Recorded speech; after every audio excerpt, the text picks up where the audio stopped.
So hello everyone, area under the curve हमारा नया chapter रहेगा। एरिया अंडर द कर्व, ठीक है।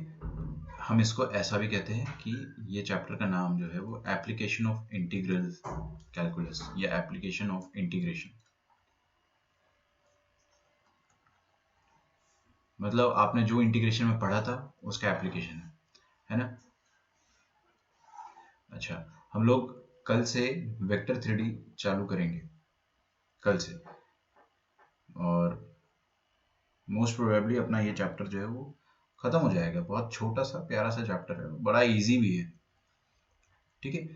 तो आपको इस चैप्टर के लिए क्या आना चाहिए वो मैं बता देता हूँ। इसका जो प्री रिक्विजिट है वो ये है कि आपको इंटीग्रेशन आना चाहिए, है ना। आपको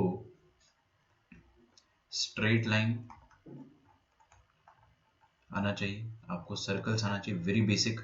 अगर आपको बहुत हाई फाई एडवांस, मैंने तो देखो दोनों का रिवीजन करा दिया है। मेरा काम था रिवीजन कराना, आपको प्रॉपर रिवीजन नोट्स देना और वीडियो के थ्रू मैं आपको समझा सकूं। शॉर्ट वीडियोस के थ्रू मैंने आपको दोनों चैप्टर समझा दिए, तो ये दोनों चैप्टर आपको अब आने चाहिए। कॉनिक सेक्शन पूरा आना चाहिए। कॉनिक सेक्शन में आपको बेसिक्स तो पूरे आने चाहिए, मतलब आपको पता होना चाहिए कि पैराबोला का फोटो कैसे बनेगा। इसका भी रिवीजन वीडियो आने वाला है। तीनों पैराबोला, इलिप्स, हाइपरबोला, है ना, तीनों चैप्टर का रिवीजन वीडियो जरूर आएगा। और एक पेयर ऑफ स्ट्रेट लाइन, तो अपना कोऑर्डिनेट ज्योमेट्री बस खत्म हो ही जाएगा। और अभी नेक्स्ट वीडियोस जो है वो सब आपको दिखते चले जाएंगे। बस आपको जो वीडियो में डाल रहा हूँ उनके पीवाईक्यू सॉल्व करते रहो।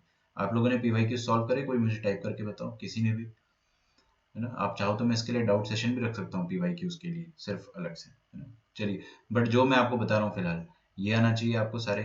और उसके बाद आपको functions, basically you need to know curve tracing. आपको कर्व बनाते आना चाहिए, ठीक है। सबका बेसिक बेसिक आना चाहिए, बस दैट्स इट। इतना आता है आपको। तो आपको अगर ग्राफ बनाते आता है तो आपसे अच्छा क्वाड्रेटिक इक्वेशन भी आना चाहिए। खैर वो क्वाड्रेटिक तो एक ही बात होगी ना, पैराबोला। तो इतना आता है अगर आपको, तो आप एरिया अंडर द कर्व में गजब के कंफर्टेबल रहोगे। इंटीग्रेशन तो आना ही चाहिए, ठीक है।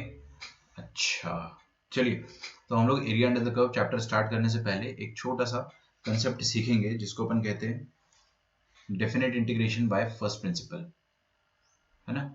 जो कि आपको डेफिनेट इंटीग्रेशन के चैप्टर में पढ़ाया जाता है, बट मैं हमेशा इस चैप्टर में पढ़ाता हूँ, definite integration by first principle. तो लिखते जाइए मेरे साथ, डेफिनेट इंटीग्रेशन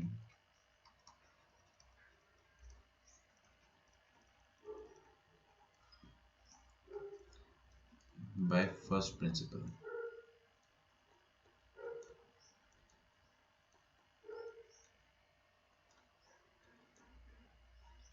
फर्स्ट प्रिंसिपल से अगर अपन डेफिनेट इंटीग्रेशन करते हैं तो उसके दो मेथड होते हैं, है ना।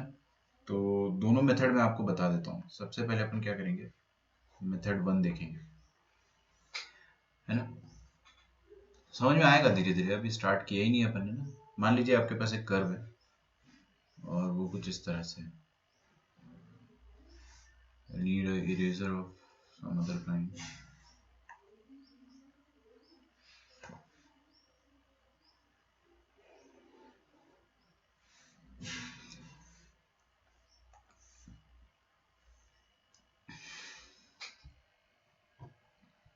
ठीक है, तो आपके पास ये भाई एक्स और वाई एक्सिस है,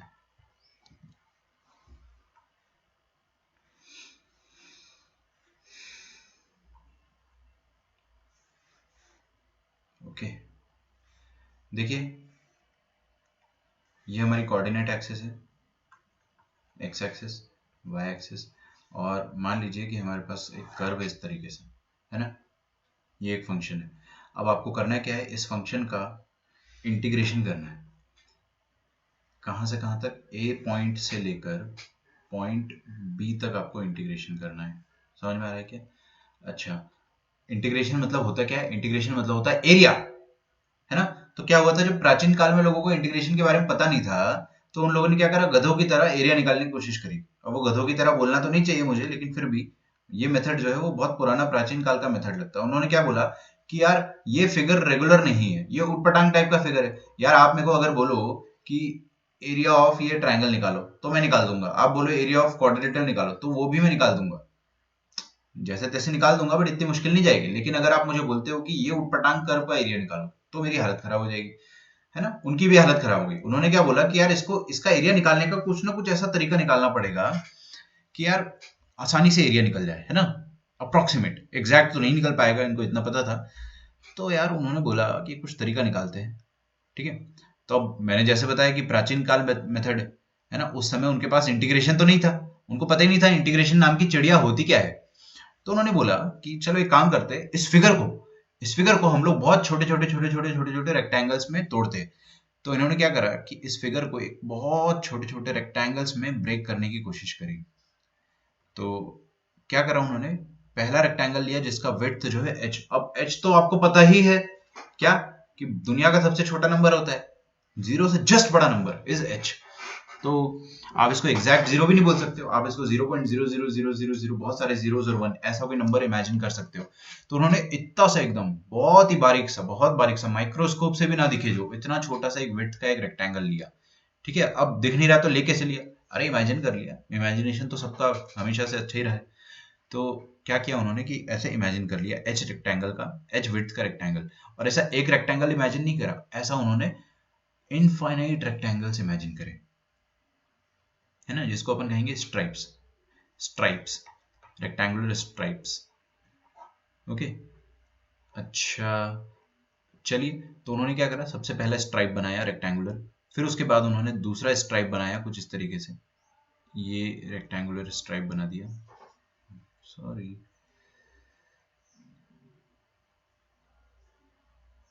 फिर उन्होंने क्या करा कि तीसरा रेक्टेंगुलर स्ट्राइप बनाया ये इस तरह से,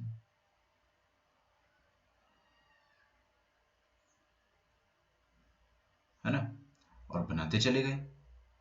बहुत छोटे छोटे स्ट्राइप्स बनाए उन्होंने, लेकिन मैं अब छोटे बनाऊंगा तो आपको दिखेंगे नहीं ना, अपने पास माइक्रोस्कोप है नहीं, तो मैं थोड़े से बड़े स्ट्राइप्स बनाऊंगा। तो मैं थोड़े से बड़े स्ट्राइप्स बना रहा हूं इस तरह से। तो ऐसे स्ट्राइप्स जो है वो बनाते चले गए,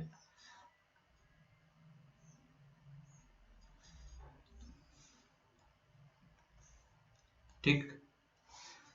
ऐसे स्ट्राइप्स उन्होंने कहां तक बनाए, लास्ट तक, आखिरी दम तक वो बनाते चले गए।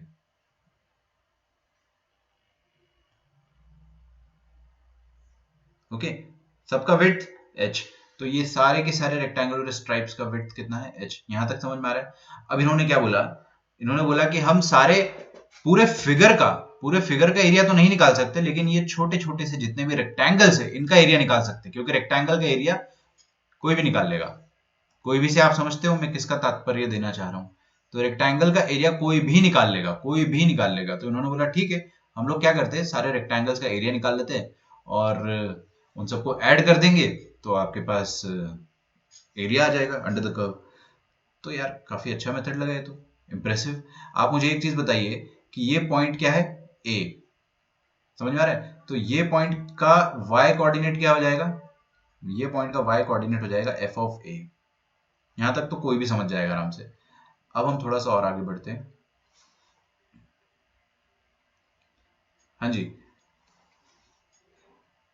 ये पॉइंट का y कोऑर्डिनेट क्या हो जाएगा,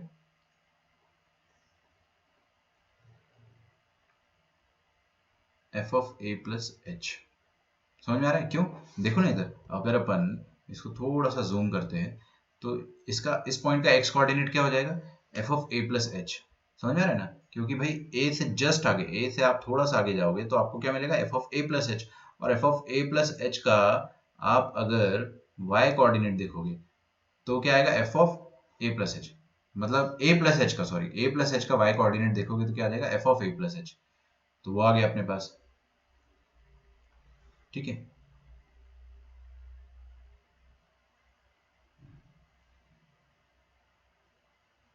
फिर उसके बाद हम थोड़ा सा और आगे गए, ये वाला पॉइंट देखा, ये वाले पॉइंट का x कोऑर्डिनेट क्या आ जाएगा, a प्लस टू एच, इसका x कोऑर्डिनेट। और a प्लस टू एच का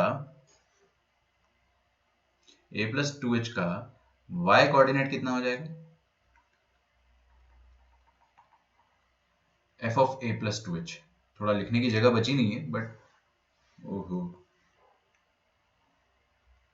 हाँ जी, ये कितना हो जाएगा f of A plus H, और ये कितना हो जाएगा f of A plus two H.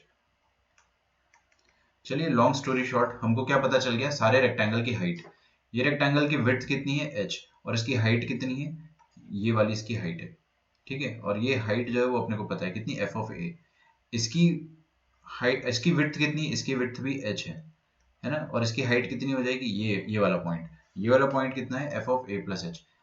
अगले वाले की हाइट कितनी हो जाएगी F of A plus two H के बराबर हो जाएगी, उसके नेक्स्ट वाले की हाइट कितनी हो जाएगी F of A plus three H के बराबर। तो हम लोग समझ गए कि चल क्या रहा है ना। लास्ट वाले की हाइट कितनी हो जाएगी वो अपन देखेंगे अभी, है ना, थोड़ा सा वेट करें, जरूर देखेंगे अपन उसको। तो हमको ये समझ में आ गया कि area of rectangle, area of area under the curve will be equal to sum of n terms, और सम ऑफ एन टर्म्स क्या आ जाएगा, सम ऑफ एन टर्म्स आ जाएगा फर्स्ट वाले रेक्टेंगल का एरिया, फर्स्ट वाले रेक्टेंगल का एरिया क्या हो जाएगा, उसकी विड्थ इनटू उसकी हाइट कितनी एफ ऑफ ए, सेकंड वाले रेक्टेंगल का एरिया उसकी विड्थ इनटू उसकी हाइट, वो कितनी f of A plus H, second वाले का, थर्ड वाले का कितना हो जाएगा f of A plus two H. यहाँ तक अपन समझ गए, यहाँ तक अपने को कोई खास दिक्कत नहीं गई, बिल्कुल दिक्कत नहीं गई। अच्छा लास्ट तक अगर अपने को जाना है, अगर अपने को लास्ट टर्म में जाना है तो हम क्या करेंगे, h इंटू एफ ऑफ, आप बताइए इधर, है ना, देखते रहिएगा। फर्स्ट टर्म में क्या लिखा है a plus zero H, second term में क्या लिखा है a प्लस वन एच, ओ हो, थर्ड टर्म में ध्यान से देखो, थर्ड टर्म में क्या लिखा है f of a plus two H, मतलब जो टर्म नंबर है उससे एक कम, अरे ये टर्म थ्री था ना तो यहाँ पे टू है, ये टर्म टू था फिर यहाँ पे वन है, तो टर्म n में क्या आ जाएगा, टर्म n में आ जाएगा a plus n minus one h. I hope it is clear. तो मैंने क्या करा, सारे के सारे रेक्टेंगल्स का एरिया लिख दिया और उनको जोड़ दिया, फिर मेरे को पता चला कि ये जो h है ना ये बहुत ही छोटा नंबर है, बहुत छोटा मतलब इतना छोटा नंबर है कि ये 0.00001, it's very close to zero, तो अपने को ऐसे छोटे नंबर्स के लिए लिमिट लगानी पड़ती है। तो हमने क्या बोला कि हम यहाँ पे लगा देंगे limit h tending to zero, बात समझ में आ रही, हमने बोल दिया कि लिमिट लगा देंगे h टेंडिंग टू जीरो। क्यों लगाया limit h tending to zero, क्योंकि h is a very small number.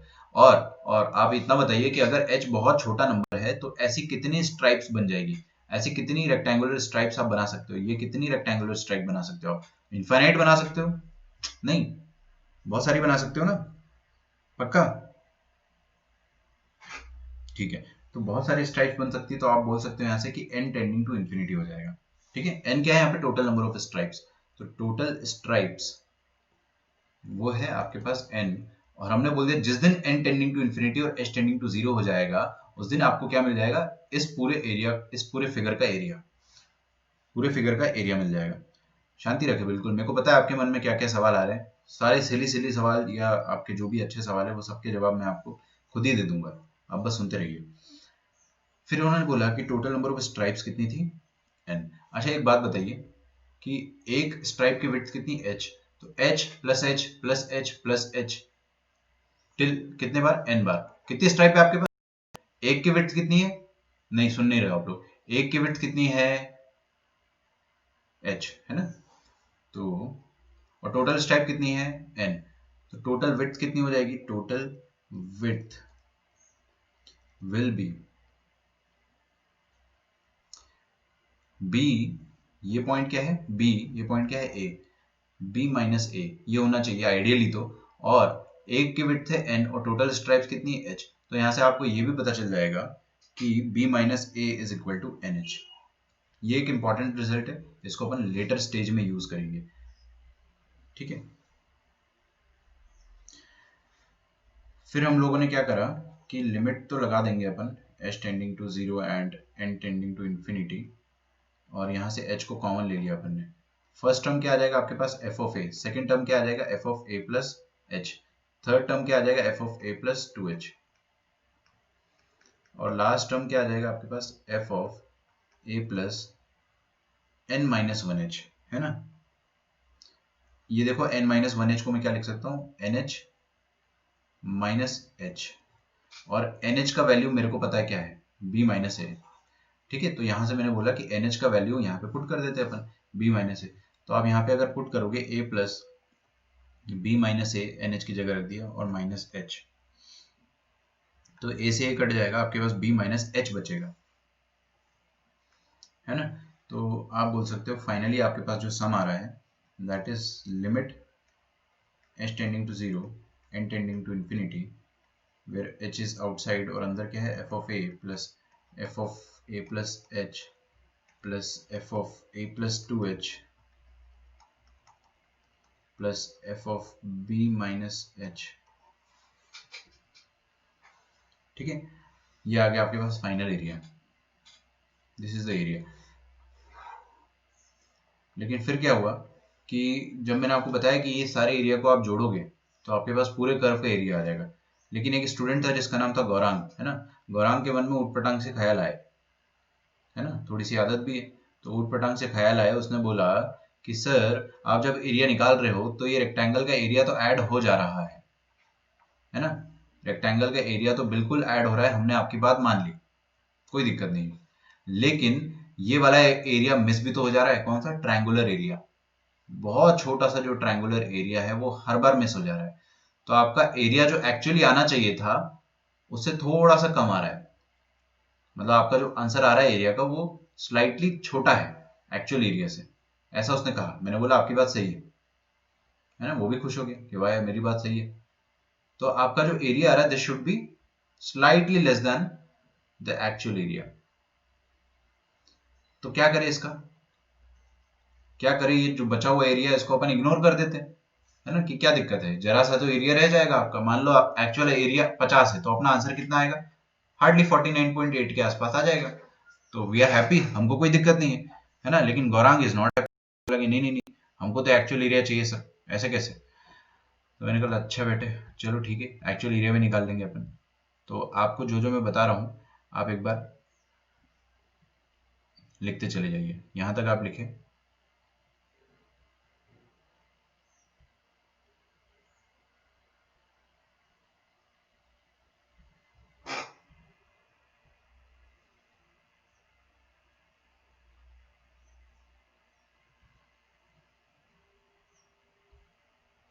Okay, तो यहां से पॉइंट आया नोटिस करने वाला है कि area is not exact, area is not exact since triangular portions are missing।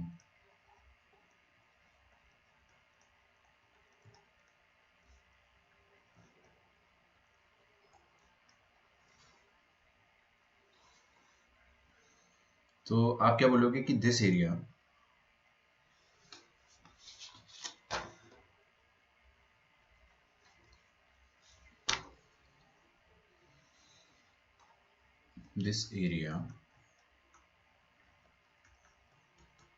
is less than the area under the curve,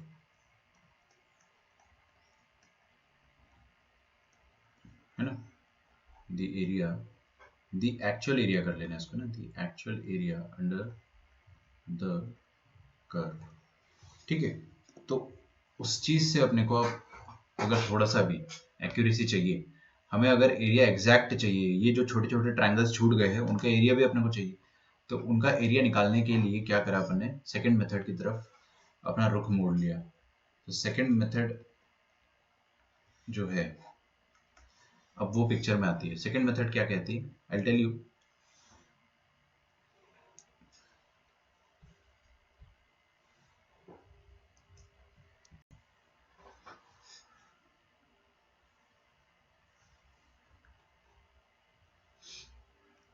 हाँ जी, लिखते जाइए।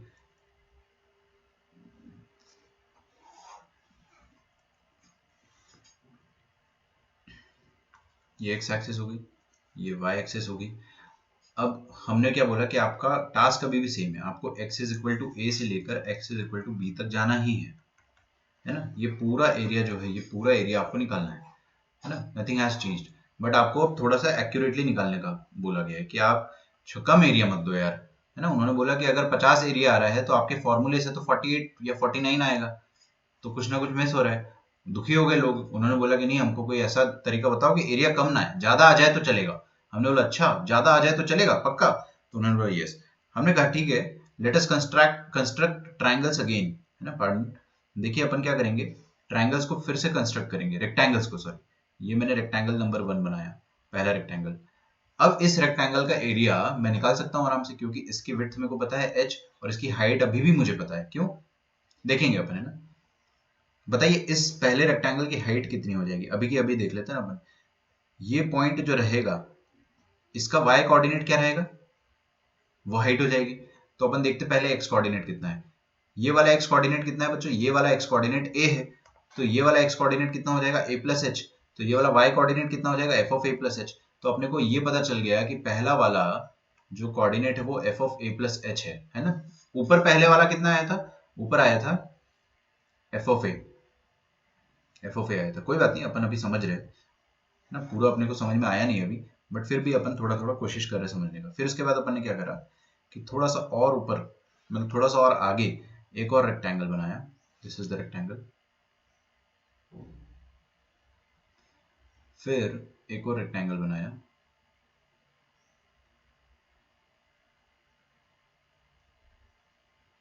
फिर एक और रेक्टेंगल बनाया।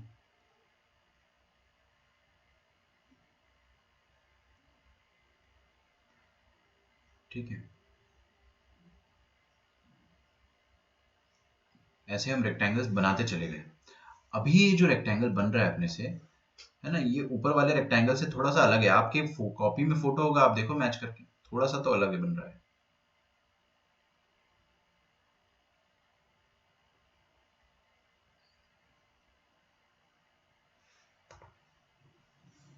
ठीक है,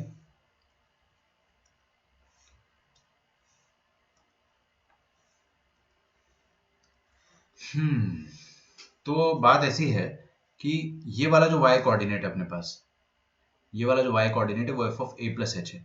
अब ये विड्थ कितनी है, अभी भी h है।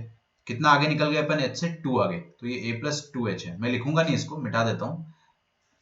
तो f of a plus 2h का y कोऑर्डिनेट कितना हो जाएगा, इसका y कोऑर्डिनेट भी हो जाएगा f of a plus 2h। ठीक है,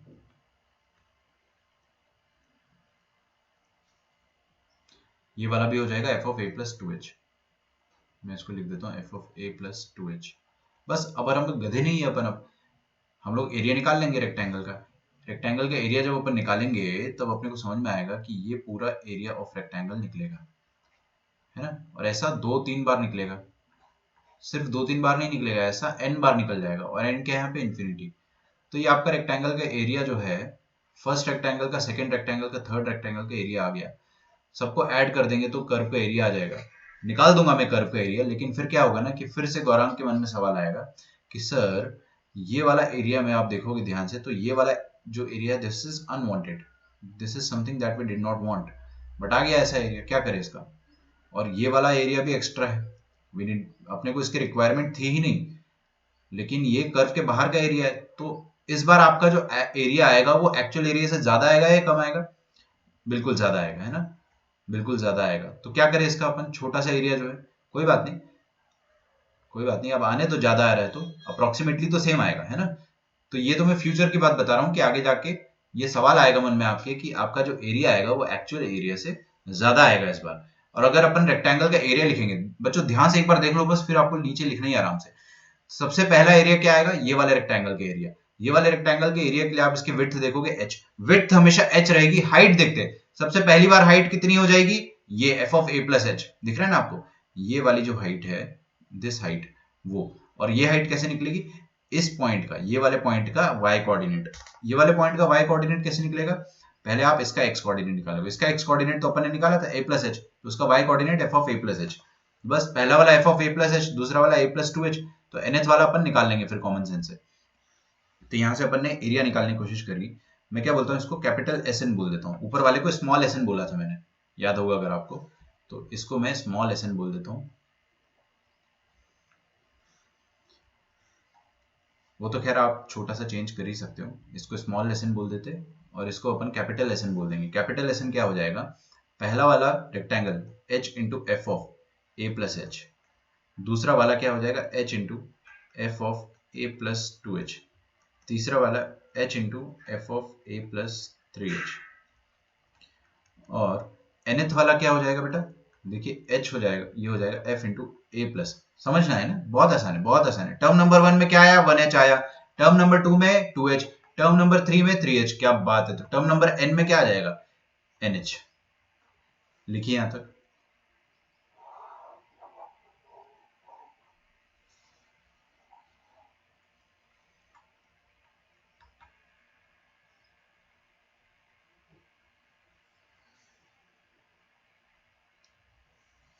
यहां तक आ गया अपने पास।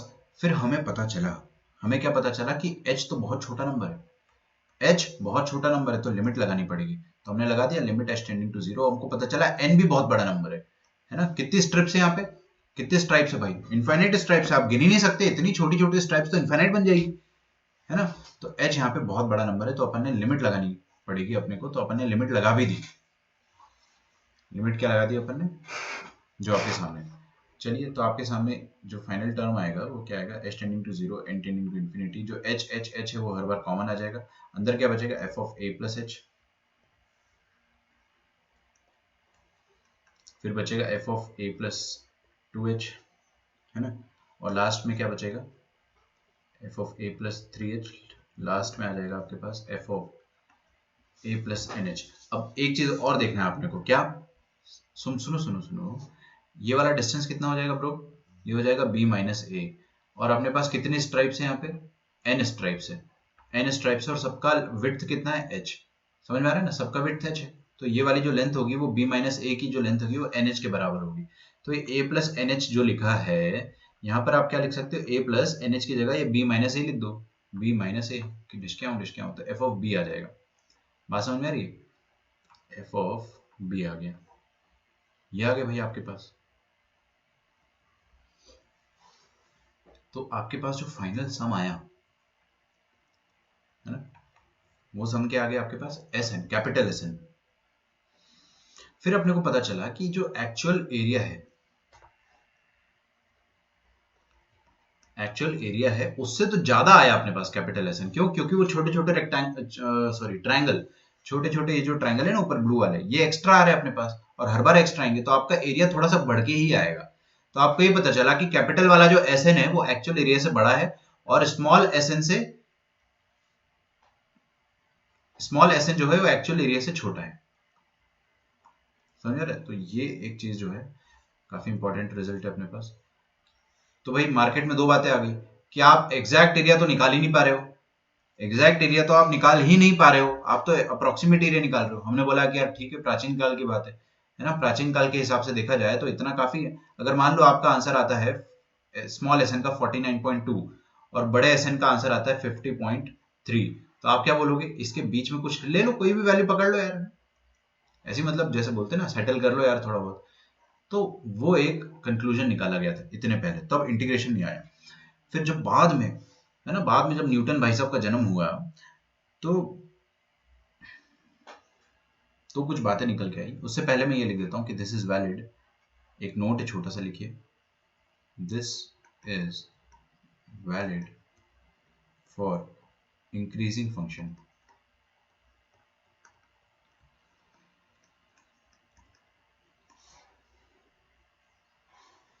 Increasing function,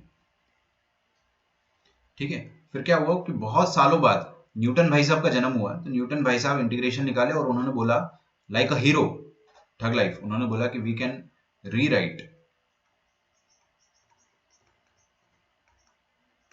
this area in integration form.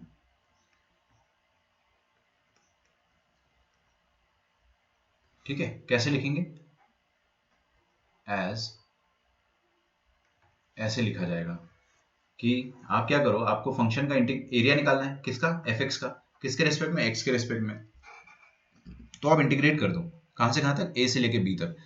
और इंटीग्रेशन कैसे करेंगे, लोगों ने पूछा, है ना, लोगों ने पूछा इंटीग्रेशन कैसे करेंगे, तो न्यूटन ने सिखा दिया, जैसे मैंने आपको सिखाया था इंटीग्रेशन करना, न्यूटन ने सिखा दिया, मैं सिखाता हूँ इंटीग्रेशन। तो ऐसा करने पर जब एरिया निकाला तो वाकई में पता चला कि आपका जो एक्चुअल एरिया है ना वो आ गया, एक्चुअल एरिया है वही आ गया। तो ये वाला मेथड पढ़ने की क्या जरूरत है? हाँ ठीक है, थोड़ा सा अपने को बोर्ड एग्जाम में नंबर लाने होते, तो बोर्ड एग्जाम में आता है ये चीज, जेई में नहीं आएगा, बोर्ड एग्जाम में जरूर आएगा। इसको अपन कहते हैं integration by first principal method. ठीक है,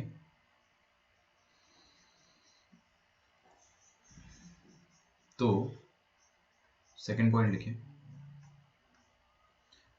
both the results, both the values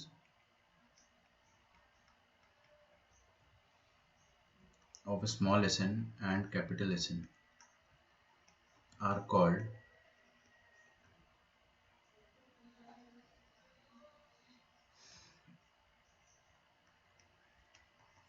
value of integration a से लेकर b of fx with respect to x by first principle।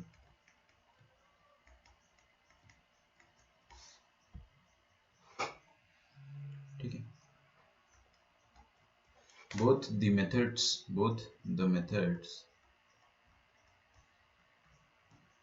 are valid। ठीक है, अगर आपको बोर्ड एग्जाम में क्वेश्चन आता है कि solve the integration by first principle, तो आप, मैंने आपको दो मेथड सिखाए ना, दोनों में से कोई भी मेथड यूज कर सकते हो, कोई दिक्कत नहीं। ठीक है, both the methods are valid. तो अब हमारे पास सवाल आया, क्या सवाल आया कि इवैल्यूएट, या लिखिए सॉल्व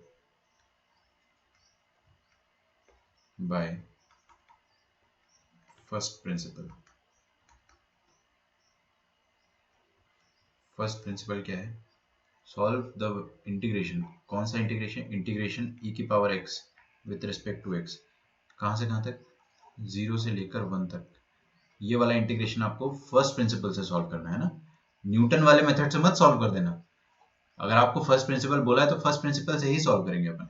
अब फर्स्ट प्रिंसिपल में मैंने आपको दो चीज सिखाई है।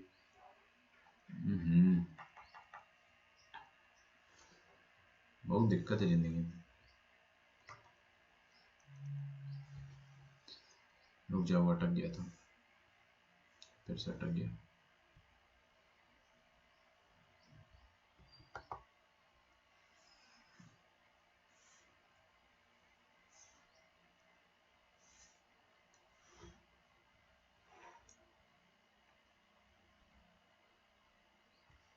Solve by first principle. तो हमने बोला कि फर्स्ट प्रिंसिपल मेथड जो थी उसमें अपने पास दो मेथड थी, मेथड 1 और मेथड 2, है ना। तो मेरा पर्सनल फेवरेट जो है वो सेकंड मेथड है। सेकंड मेथड क्यों फेवरेट है? क्योंकि इसमें लास्ट में एफ ऑफ बी बन जाता है ना, which is pretty easy to remember, rather than यहाँ पर क्या f of b minus h. तो आपको जो मैंने वो यूज करना है कर लो। तो जो मेथड है सेकंड, उसमें एस एन का ये फॉर्मूला जो है इसको अपन एज इट इज कॉपी करेंगे और यहाँ पर यूज करेंगे। ठीक है, अब हमने देखा, अगर सबसे पहले h तो अपने को पता है क्या है, और n फॉर नालायक भी पता है अपने को क्या है, दे आर सिंपल लिमिट्स, है ना। ये सिंपल वेरिएबल है जिसका लिमिट अपने को लास्ट में चढ़ाना है। a क्या होता है? a होता है स्टार्टिंग पॉइंट, मतलब ये वाला पॉइंट जहां से आपका इंटीग्रेशन स्टार्ट हो रहा है, तो उसको अपन बोलेंगे a। तो यहाँ से आप लिखिए सारे वैल्यूज, a कितना हो जाएगा 0 और b कितना हो जाएगा 1। चलो ये भी समझ में आ गया, a और b समझ में आ गया अपने को। और कुछ समझना है क्या? क्या आपको और कुछ समझना है यहाँ से? यस। एक और चीज होती है, मैंने आपको एक और रिजल्ट बताया कि b माइनस ए होगा NH के बराबर। ये तो आप ओरिजिनली सोच सकते हो, क्यों? क्योंकि सारे स्ट्राइप्स अगर आप ऐड करोगे तो विड्थ कितनी आ जाएगी? h plus H plus H NH, और ये विड्थ b माइनस ए के भी बराबर होगी। ये पॉइंट b, ये पॉइंट a है।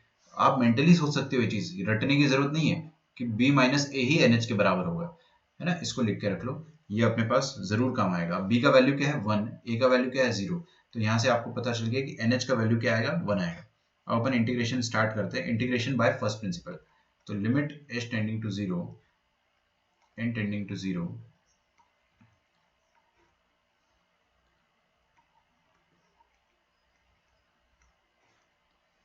h f of a plus h, a की जगह क्या डालने का है? 0। तो f of 0 plus h plus f of 0 plus 2h, plus F of 0 plus 3h। Last term क्या आ जाएगा, f of 0 plus NH। Clear है, पक्का। एफ ऑफ एक्स है क्या, e की पावर में x। तो आप क्या करो, दुनिया में जहां जहां f है वहां वहां e की पावर x डाल दो। अब f ऑफ h कितना हो जाएगा, e की पावर में h।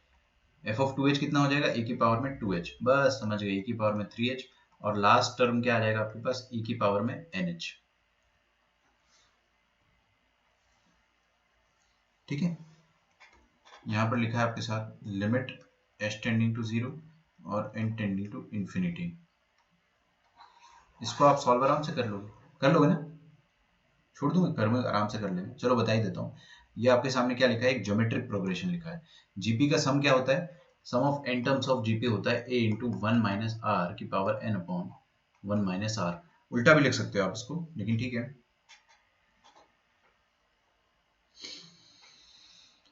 देखिए ये लिखा है आपके सामने h बाहर, है ना, तो ये इसको यहीं रहने दो। फर्स्ट टर्म क्या है, e की पावर h। अरे ये जीपी, ये समझ में आ रहा है ना, हर टर्म में आप e की पावर h मल्टीप्लाई करोगे तो e की पावर 2h, फिर e की पावर h मल्टीप्लाई करोगे तो e की पावर 3h, ऐसा।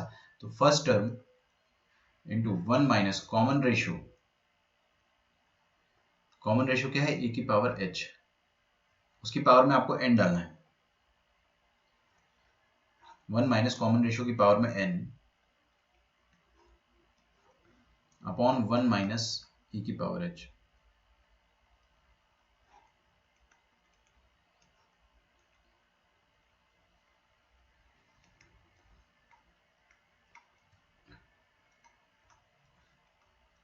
ये हो जाएगा आपके पास SN। ठीक है, देखते हैं कुछ ना कुछ तो बनेगा यहां से। अच्छा, आपको मैंने एक चीज पढ़ाई थी क्या, लिमिट e की power x minus 1 upon x where x tending to 0, e की power theta minus 1 upon theta where theta is tending to 0, ये होता था 1। याद है सबको, पक्का, कोई नहीं भूला होगा ना अभी तक तो। अच्छा, तो यहाँ पे लिखा h और ये 1 माइनस e की पावर h, इसको मैं क्या लिख देता हूँ, 1 माइनस e की पावर h को लिख देता हूँ e की पावर h माइनस 1, और बाहर एक माइनस साइन आ जाएगा चुपके से। ठीक है, और अंदर क्या बच गया, e की पावर में h और e की पावर में NH।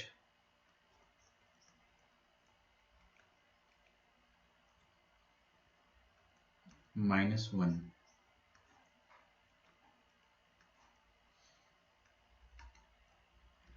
Limit h tending to 0 n tending to infinity. ठीक है, अभी रख मत देना लिमिट का वैल्यू, पार्शियल लिमिट हो जाएगा, एक साथ रखेंगे अपन। NH का वैल्यू मेरे को पता है, कुछ ना कुछ तो था, NH का वैल्यू कुछ ना कुछ तो था, थोड़ा वेट करें, अटक गया है।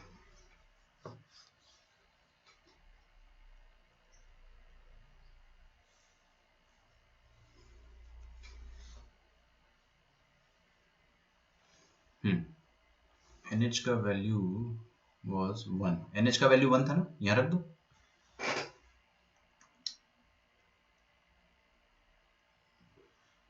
चलो एक स्टेप और लिख देता हूँ, लिखना नहीं चाहिए वैसे इतना, चलो लिख देते हैं। Limit n tending to infinity और h tending to 0 minus of h upon e की पावर h माइनस 1। ये वाला आइटम तो 1 होने वाला है क्योंकि ये अपने को पता है बेसिक, और e की पावर में h इंटू e की पावर में NH, e की पावर में NH मतलब e की पावर में 1 माइनस 1 हो गया।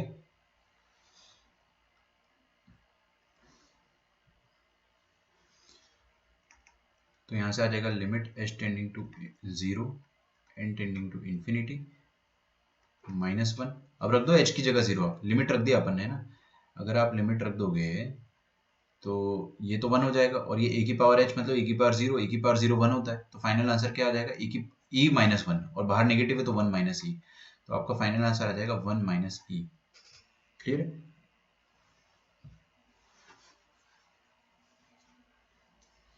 1 माइनस, अच्छा वेट अ सेकेंड यार,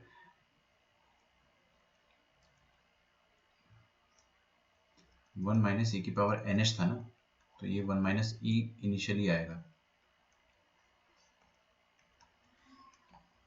और 1 माइनस ई का उल्टा कितना हो जाएगा, ई माइनस 1, मतलब माइनस से मल्टीप्लाई करने पे। तो फाइनल आंसर आएगा ये। अगर आप ये वाले मेथड से करोगे, फाइनली जो अपन ने सीख रखा था इंटीग्रल, नॉर्मल इंटीग्रेशन से करोगे, तो ई की पावर एक्स का इंटीग्रेशन, ई की पावर एक्स, लिमिट डाल दो, अपर लिमिट लोअर लिमिट, ऊपर वाली डालोगे 1, नीचे वाली डालोगे 0, तो ई की पावर 1 माइनस ई की पावर 0 इज ई माइनस 1। तो पहले जो आंसर आ रहा है, मतलब जो फर्स्ट प्रिंसिपल से आंसर आया है, वही आंसर आपका एक्चुअल आंसर भी आ रहा है इंटीग्रेशन से। तो ये तो मैं बस वेरिफिकेशन के लिए देख रहा हूँ, आपको अगर बोर्ड एग्जाम में आता है तो आप अपना आंसर चेक कर लो, और आपका आंसर जो है वो इसके बराबर होना चाहिए। ठीक है, क्या अपन कर लेंगे ऐसे सारे क्वेश्चन? फर्स्ट प्रिंसिपल के सारे क्वेश्चन अपन आराम से कर सकते हैं, कोई दिक्कत की बात ही नहीं है।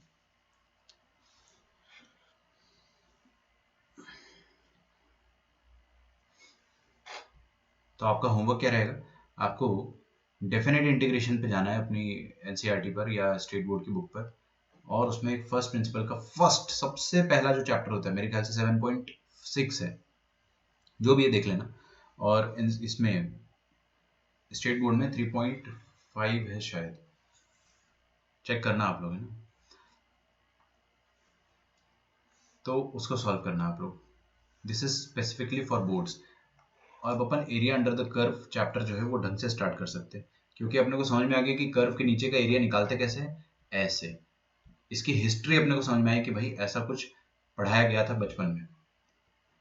ओके, तो आई होप आपने ये सारा लिख लिया होगा, सब कुछ आपके पास लिखा होगा।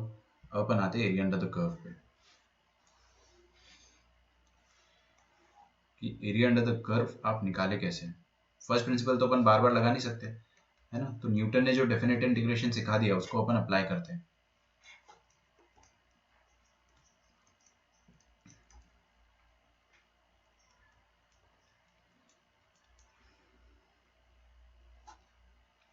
सीधी सी बात है भाई, area under the curve, area under the curve is simply definite integration। क्या है डेफिनेट इंटीग्रेशन? मतलब अगर आपके पास कोई कर्व इस तरीके से है,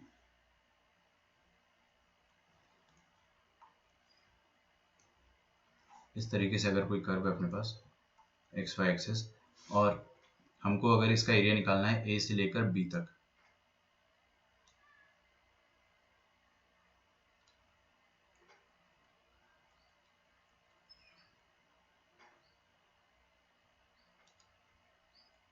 चलो व्हाटएवर, ये x is equal to a से लेकर x is equal to b तक का हमें एरिया निकालना है।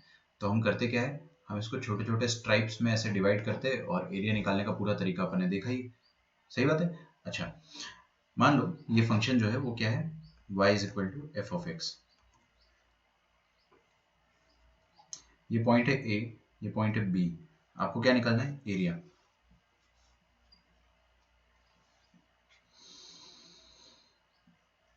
तो हम लोग क्या करेंगे कि एक पर्टिकुलर रेक्टेंगुलर स्ट्रिप लेंगे, एक कोई भी आप रेक्टेंगुलर स्ट्राइप ले लो, जिसकी विड्थ क्या हो,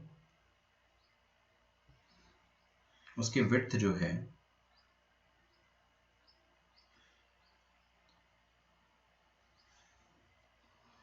ओके, मेरे को बच्चे कह रहे हैं कि वीडियो लैग कर रहा है, लेट मी वेट, थोड़ा सा रुक जाइए।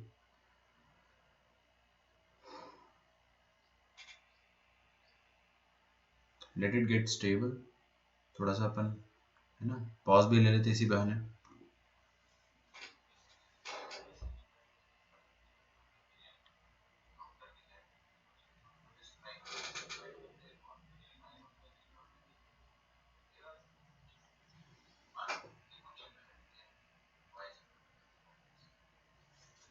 I think it's fine now, कोई दिक्कत आती तो मुझे बताना। हमने क्या करा, एक रेक्टेंगुलर स्ट्रिप ले लिया, क्या लिया, रेक्टेंगुलर स्ट्राइप लिया। अब इस रेक्टेंगुलर स्ट्राइप में, इस रेक्टेंगुलर स्ट्राइप में हम लोगों ने एक छोटा सा विड्थ निकाला जिसका लेंथ है dx।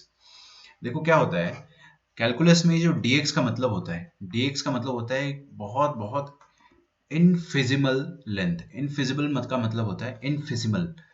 इनफिजिबल का मतलब होता है बहुत छोटा, समझ रहे, इनफाइनाइटली छोटा, इनफिजिबल। तो इनफिजिबल लेंथ को अपन dx कहते हैं। अब इस इनफिजिबल लेंथ नहीं है पर्टिकुलरली, यहां पर तो ये विड्थ का काम कर रहा है ना, मतलब विड्थ भी एक लंबाई ही है। तो इनफिजिबल लंबाई का या इनफिजिबल विड्थ का हमने एक रेक्टेंगल यहां पर अज्यूम करा, कहा, इस कर्व पर, और उसका एरिया निकाला, इस रेक्टेंगल का एरिया निकाला। तो क्या हो जाएगा कि मान लो कि ये जो पॉइंट है एक्स एक्सिस पर, जो भी पॉइंट है, रैंडम पॉइंट है, इसका एक्स कोऑर्डिनेट में एक्स मान लेता हूँ। ठीक है, मैं थोड़ा सा वीडियो भी साथ में देखता हूँ, ठीक से चल रहा हूँ तो अच्छी बात है।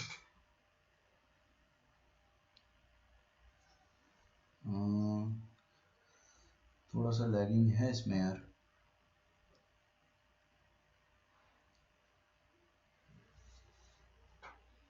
कोई बात नहीं, मैंने क्या करा, ये वाला एक्स कोऑर्डिनेट क्या मान लिया, एक्स। तो ये वाला एक्स कोऑर्डिनेट क्या हो जाएगा बेटा, एक्स प्लस डी एक्स। समझ में आ रहा है, ऐसे ही बोल रहा हूं मैं। तो इस x कोऑर्डिनेट पर जो y कोऑर्डिनेट आएगा, वो y कोऑर्डिनेट क्या आएगा, f of that x coordinate, है ना। तो एरिया ऑफ रेक्टेंगल क्या आ जाएगा आपके पास, विड्थ इनटू लेंथ। लेंथ कितना आया, fx आया। तो हम लोग ये कह सकते हैं कि area of a particular rectangular stripe, a particular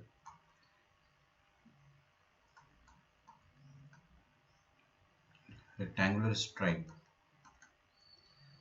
is equal to length into width, length into width at that point. उस पॉइंट पर लेंथ और विड्थ क्या है वो।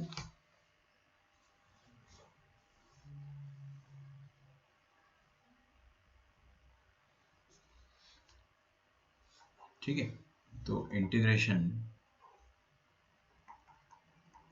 F of x D x, कहां से कहां तक इंटीग्रेट करना है आपको। एक मिनट रुक जाओ, रुक जाओ, रुक जाओ, रुक जाओ, शांति रखिए, यहां तक लिखो पहले आप, लिखो तो सही।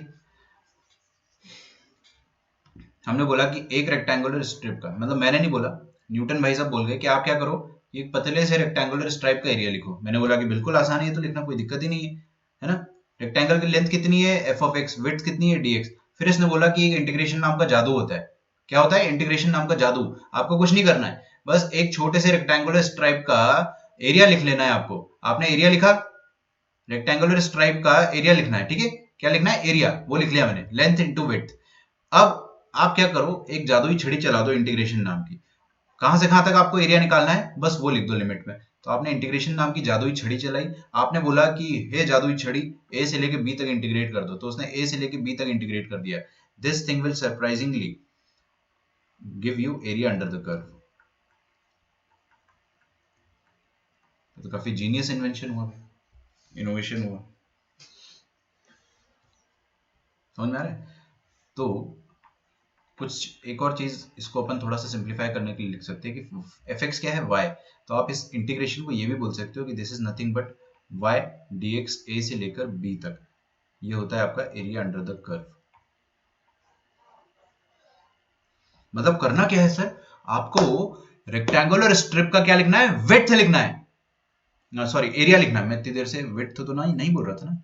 चलिए, अब जो भी मैं बोल रहा था, आपको रेक्टेंगुलर स्ट्रिप का एरिया लिखना है, और फिर उसके बाद आपको जादू चला देना है इंटीग्रेशन का। बाकी सारा काम इंटीग्रेशन का, अपना कोई टेंशन नहीं है, अपने को कोई टेंशन नहीं लेना है। एरिया नेगेटिव आए पॉजिटिव आए कुछ भी आए, इंटीग्रेशन आपको डेफिनेटली सब कुछ सही करके देगा। यहां तक लिखिए आप पहले। अपन ने अभी बेसिक एक तरीके से सीखा इंटीग्रेशन को कैसे निकाला जाए,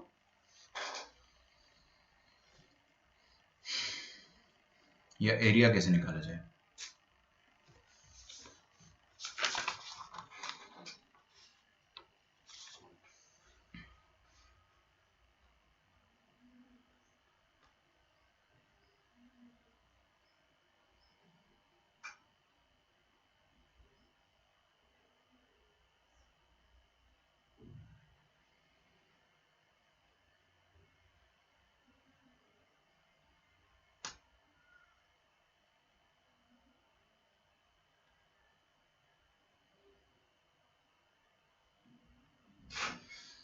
लिखा आपने?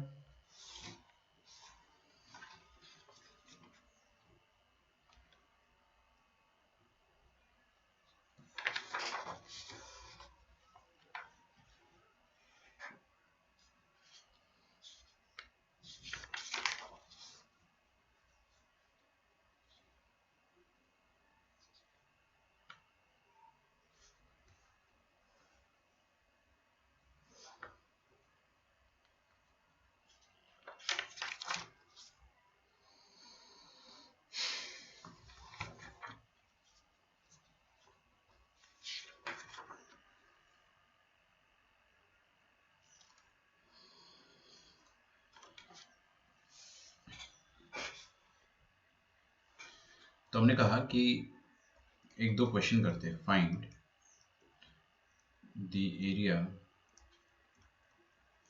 enclosed by y is equal to 9 minus x square and आपने लिख लिया था ना ऊपर वाला, and positive x axis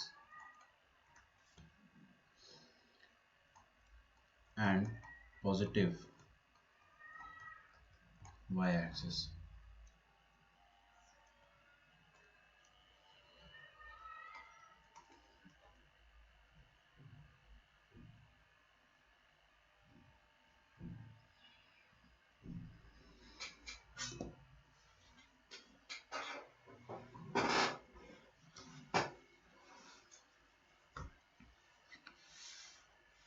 ठीक है, कोशिश करते हैं अपन। सबसे पहले आपका स्टेप क्या रहना चाहिए? Step number 1 should be to draw the curve.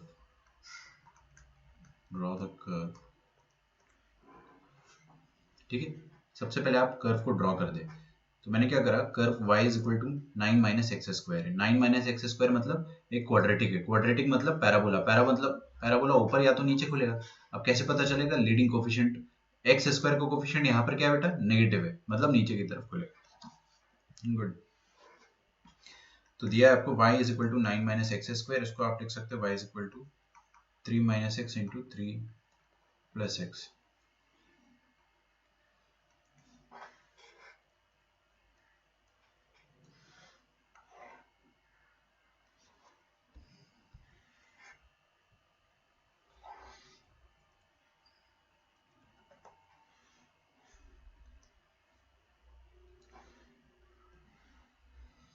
तो हम लोगों ने बोला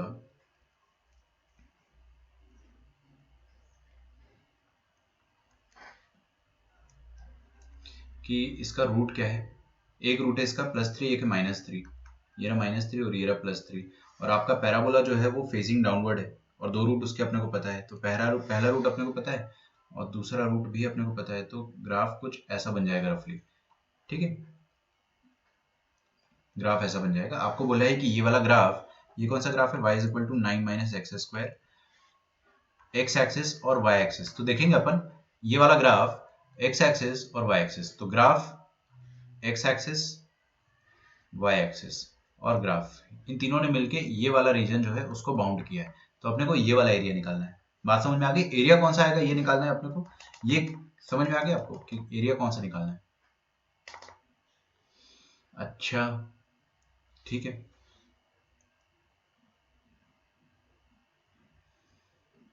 तो हमें जो एरिया निकालना है वो ये वाला एरिया है। मैं थोड़ा सा उसको हाईलाइट कर देता हूँ। ये वाला x एक्सिस और y एक्सिस। ठीक है, एरिया अंडर द कर्व का फॉर्मूला क्या होता है? एरिया अंडर द कर्व का फॉर्मूला होता है इंटीग्रेशन ऑफ y dx। अभी अभी सीखा मैंने, है ना। और ये वाले कर्व का जो एरिया निकालना है मुझे, उसका y एक्सिस कहाँ से स्टार्ट हो रहा है? आप देखो x इज इक्वल टू 0 से कहाँ से खत्म हो रहा है? x इज इक्वल टू 3 पर। तो लिमिट डाल देंगे आराम से अपन। 0 से चालू हो रहा है, 3 पे खत्म हो रहा है। ये अपने को क्वेश्चन वाले ने नहीं बताया, ये अपन ने फोटो से खुद जज करा कि भाई इसका x एक्सिस 0 से चालू हो रहा है और 3 पे खत्म हो रहा है। चलो यहाँ तक भी ठीक है। फिर उसके बाद हम लोगों ने बोला कि एरिया निकालने का जो तरीका होता है या तो वो है, या तो आप एक रेक्टेंगुलर स्ट्रिप बनाओ बार बार। रेक्टेंगुलर स्ट्राइप अगर आपको बार बार बनानी तो बनाइए, कोई दिक्कत नहीं है। किस पॉइंट पर रेक्टेंगुलर स्ट्राइप बना रहे? एक्स पर। विड्थ कितना है? dx। तो एक रेक्टेंगुलर स्ट्राइप का एरिया कितना हो जाएगा, उसकी लेंथ मतलब एफ ऑफ एक्स। मैं आपको लेंथ तो बता ही चुका हूँ, जो भी इस पॉइंट का वाई कोऑर्डिनेट आएगा वो। अब एक्स कोऑर्डिनेट अगर एक्स है, जनरल ले रहे ना अपन, कोई भी जनरल एक्स कोऑर्डिनेट ले रहे अपन, उसमें कुछ पर्टिकुलर थोड़ी लिखेंगे 1 2 3, जनरल है भाई। एक्स का वैल्यू जो रखना रखो, और वाई का वैल्यू क्या आ जाएगा उसके करस्पॉन्डिंग एफ ऑफ एक्स, और आपका विड्थ कितना आ जाएगा डी एक्स। और जादू लगा देंगे इसमें किसका अपन, अगर एरिया चाहिए आपको तो आप जादू लगा दोगे इंटीग्रेशन का। और एक और जादू, अगर आपको 0 से 3 का एरिया चाहिए तो आप 0 से 3 लगा दो, खत्म। This is going to give you the area, that's it. अब y क्या है आपके पास, या एफ एक्स क्या है, 9 माइनस एक्स स्क्वायर। तो 9 माइनस एक्स स्क्वायर का इंटीग्रेशन करना है आपको x के रिस्पेक्ट में, फ्रॉम 0 टू 3।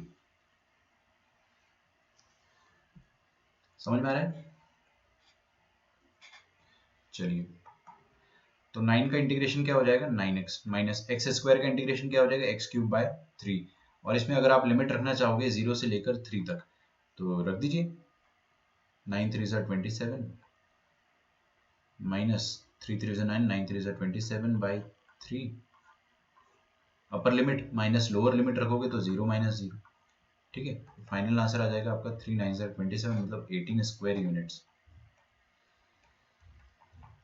ये आ जाएगा एरिया अंडर द कर्व। क्या बोलते हो, समझ में आ रहा है क्या?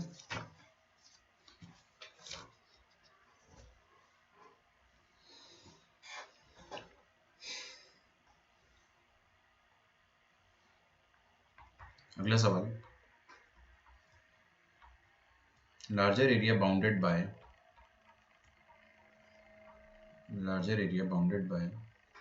y is equal to 4 plus 3x minus x square and the coordinate axis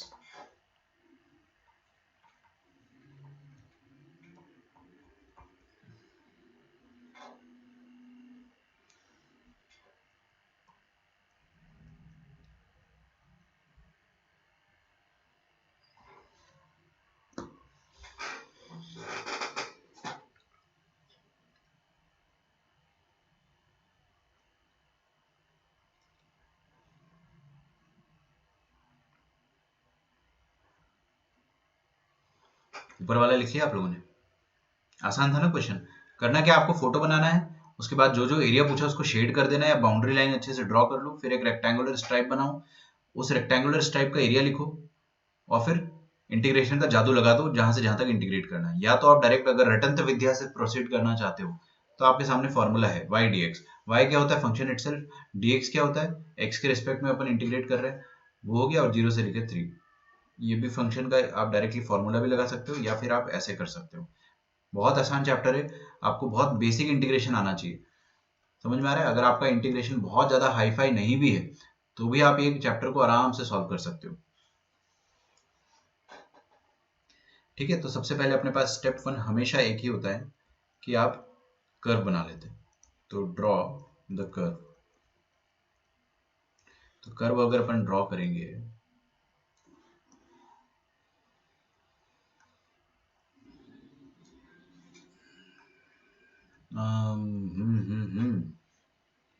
इसके रूट्स निकालना पड़ेगा ना। क्या किया जाए बताइए, इसके रूट यहाँ निकाल देता हूँ मैं। y is equal to 3 plus 4x minus x square. पहली बात तो देखो, एक्स स्क्वायर में नेगेटिव नंबर है, मतलब ये पैराबोला ओपनिंग डाउनवर्ड बनेगा, इतना तो तय है। इसके दो रूट आ रहे हैं या नहीं आ रहे वो अपने को देखना पड़ेगा। माइनस साइन कॉमन ले लो, minus x square minus 4x, मतलब plus 4x square minus 4x minus 3, ये हो जाएगा आपका y। ठीक है, तो यहां से बन जाएगा x, कितना 4 चाहिए ना अपने को आंसर, और प्रोडक्ट कितना चाहिए 3। अच्छा, गड़बड़ हो गया ना एक। क्या गड़बड़ हो गया, यहाँ पे 4 है और यहाँ पे 3 है, ये 4 है और ये 3 है। चेंज कर लेना थोड़ा सा। अच्छा, मैंने ही गलत छापा था, क्वेश्चन सही लिखा है ना, छापने में गलती हो गई। तो यहाँ 3 आएगा, वहाँ 4 आएगा, तो माइनस 3x माइनस 4, प्रोडक्ट 4 चाहिए तो काफ़ी आसान है, 4 और माइनस 1, तो x प्लस 4 और x माइनस 1। क्लियर है क्या? और नेगेटिव साइन का मतलब क्या है, पैराबोला उल्टा बनेगा, उल्टा तो बनेगा ही बनेगा। उल्टा तो बनेगा, लेकिन इसका एक रूट क्या हो जाएगा? प्रोडक्ट माइनस प्लस 3 कैसे आ जा रहा है? ओ, x-4 x+1 ऐसा हो जाएगा। तो एक रूट इसका आ जाएगा -1, दूसरा रूट आ जाएगा इसका 4। तो आपका पैराबोला कुछ इस तरीके से बन जाएगा।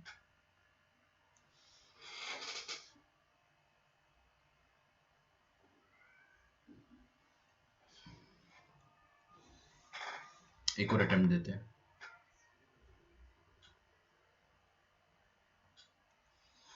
नॉट बैड, ठीक है। अब आपको क्या बोला है कि find the larger area bounded by this curve and coordinate axis. Coordinate axis मतलब एक्स वाई एक्सिस। तो ये वाला कर्व और एक्स एक्सिस और वाई एक्सिस, ये तीनों मिलकर कौन सा एरिया बाउंड करेंगे? ये रहा एक्स एक्सिस और ये रहा वाई एक्सिस और ये रहा कर्व, ठीक है। तो ये कौन सा एरिया बाउंड करेंगे? ये बाउंड करेंगे ये जो मेरे सामने एरिया है वो वाला।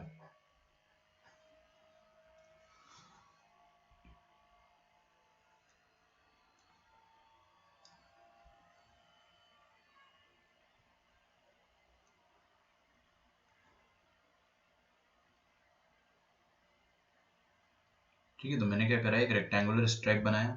किस पॉइंट पर? एक्स पॉइंट पर। उसका वाई कोऑर्डिनेट क्या हो जाएगा? F of x. तो एरिया अगर मुझे निकालना हो, ध्यान से देखेंगे अपन। सबसे पहले वो छोटे से रेक्टेंगुलर स्ट्राइप का एरिया लिख दो। छोटे से रेक्टेंगुलर स्ट्राइप का एरिया क्या हो जाएगा? उसकी विड्थ। उसकी विड्थ कितनी मानता हूँ मैं हमेशा? D x. उसकी विड्थ इंटू उसकी हाइट। हाइट कितनी है? F of x. विड्थ कितनी है? D x. ये आ गया। अब आपको अगर पूरे एरिया का, पूरे फंक्शन का एरिया निकालना है तो आप इंटीग्रेशन का जादू लगा दो। कहाँ से कहाँ तक निकालना है वो भी आप बता सकते हो। आपको एरिया निकालना है 0 से लेकर a तक। आपको ये पूरा एरिया चाहिए। जो एरिया चाहिए, let me just shade it out, है ना। वी नीड दिस एरिया, है ना। कोऑर्डिनेट एक्सिस के साथ लार्जर एरिया। लार्जर एरिया मतलब ये हो गया, स्मॉलर होता तो अपन ये वाला एरिया निकालते हैं। ये स्मॉलर एरिया है ना, और वो लार्जर एरिया है। बात समझ में आ रही है ना। तो ये मैंने निकाल दिया। स्मॉलर और लार्जर के हिसाब से लार्जर निकालना था मुझे। और एक्स एक्सिस कहाँ से कहाँ तक नाच रहा है? 0 से लेकर 4 तक। तो सबसे लोअर लिमिट आ जाएगा आपके पास 0 और अपर लिमिट आ जाएगा 4। This is going to be the answer, ठीक है। तो 0 से लेकर 4, एफ ऑफ एक्स कितना है आपके पास? 4 plus 3x minus x square. ये है एफ ऑफ एक्स। इसका इंटीग्रेशन करना है आपको, कर दो। 4 का इंटीग्रेशन 4x, 3x का इंटीग्रेशन 3x स्क्वायर बाई 2।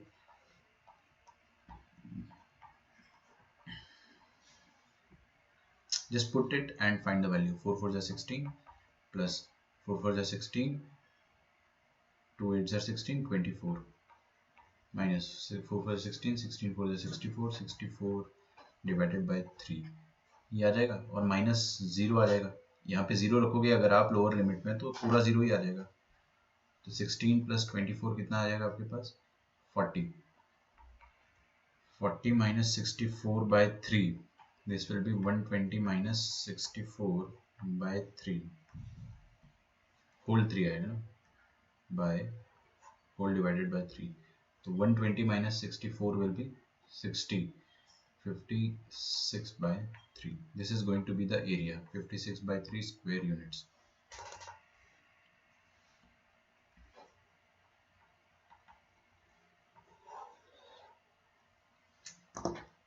लिख डालिए यहाँ तक।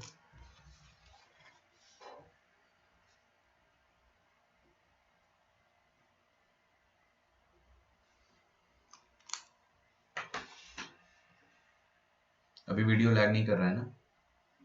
कोई भी एक बच्चा मेरे को बता दीजिए, मेरे ख्याल से अभी सही चल रहा है।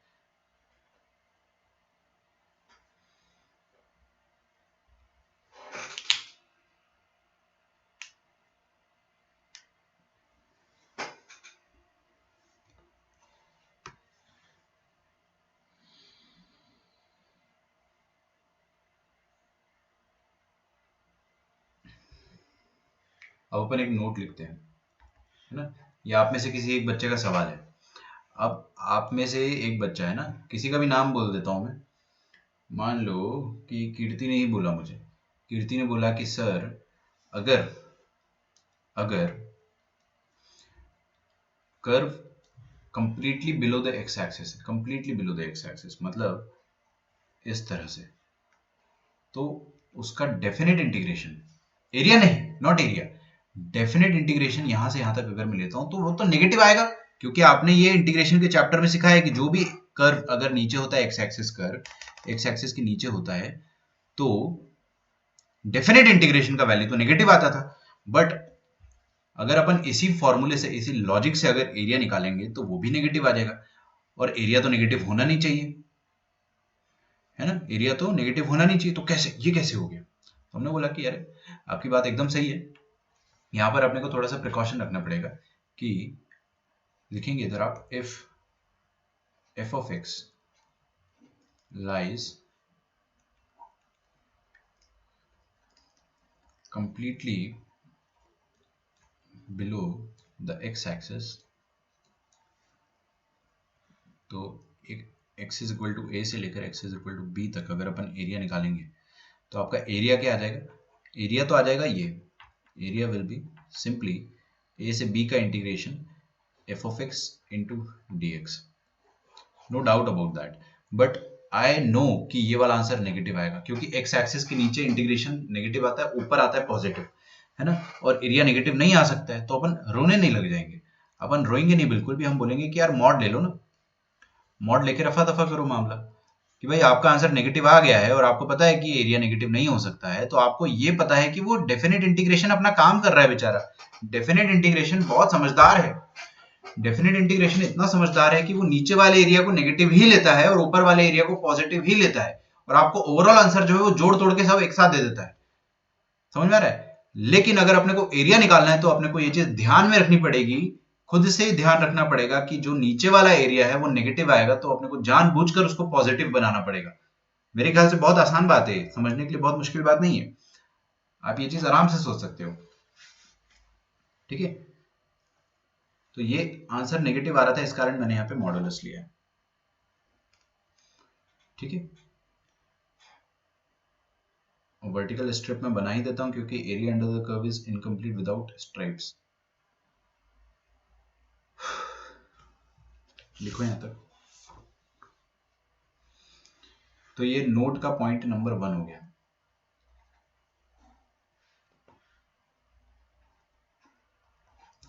ठीक है। एक और सवाल आया फिर, है ना, दूसरा सवाल आया अब संजना के मन पे। संजना के मन में सवाल आया कि सर आपकी बात हमको समझ में आ गई, अगर completely below the x axis है, completely below the x axis है, तो हम directly will take the modulus and will deal with it, no issues.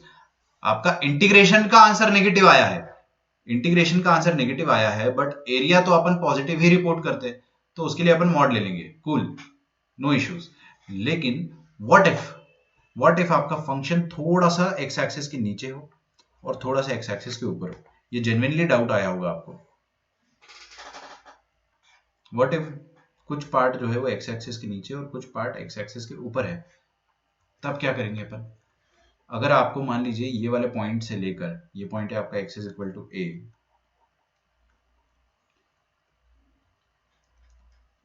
से लेकर x is equal to b, ठीक है। अब आपको पूरा एरिया निकालना है, क्या निकालना है? एरिया, इंटीग्रेशन का आंसर नहीं निकालना है बेटे, इंटीग्रेशन का आंसर नहीं निकालना है। मान लो ये नीचे वाला एरिया है, ये नीचे वाला एरिया जो आएगा, देखो डेफिनेट इंटीग्रेशन बेचारा बहुत भोला है, भोला समझते हो ना आप, वेरी नाइव, एकदम सीधा प्राणी है। वो क्या करता है ना, वो आपको नेगेटिव पॉजिटिव सब जोड़ जाड़ के दे देता है, नेगेटिव वैल्यू पॉजिटिव वैल्यू वो सिंपली ऐड करके आपको दे देता है। वो ये नहीं सोचता कि सामने वाले को एरिया चाहिए, वो बोलता है कि यार तुमने इंटीग्रेशन से पूछा, मैंने इंटीग्रेशन के हिसाब से दिमाग लगा के दिया। वो क्या करेगा कि मान लीजिए कि ये वाले जो एरिया है इसका आंसर है a1 और इसका आंसर है a2, तो डेफिनेट इंटीग्रेशन,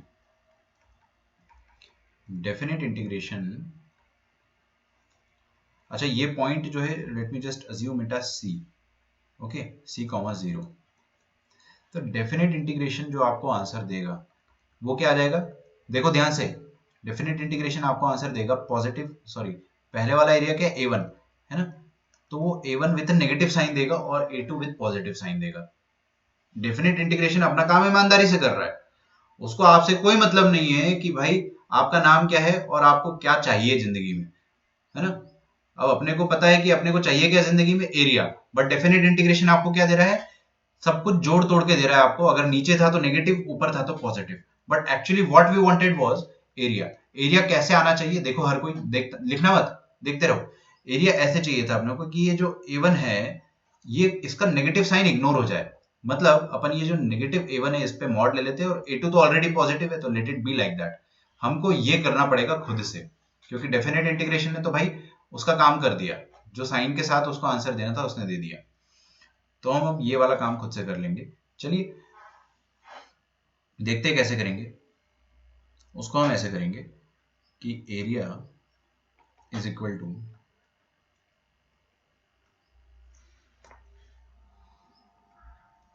जो नीचे वाला एरिया है उसको अपने को अलग से इंटीग्रेट करना पड़ेगा। मतलब ए से लेकर सी तक, यहां से लेकर यहां तक अपन अलग से इंटीग्रेट कर देंगे। कैसे इंटीग्रेट करेंगे आपको पता ही है। रेक्टेंगुलर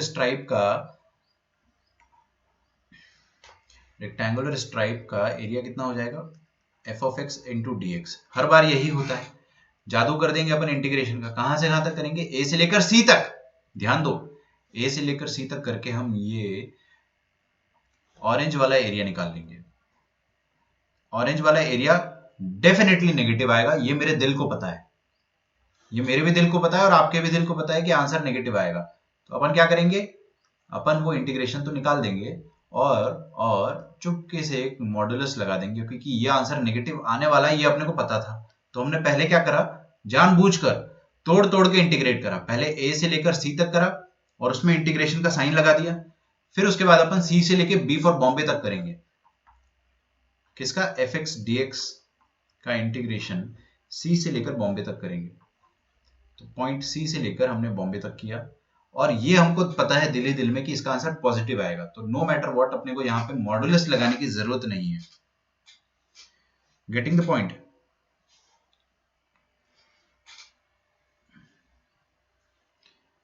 तो यहाँ पे आप छोटा सा एक्सप्लेनेशन लिख लेना अपनी लैंग्वेज में। Since this part of the graph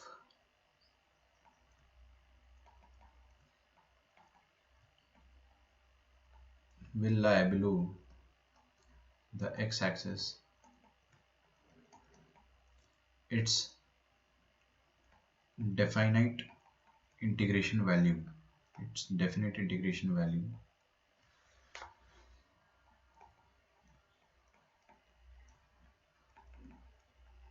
will be negative, है ना। उसका डेफिनेट इंटीग्रेशन का वैल्यू नेगेटिव आएगा। सो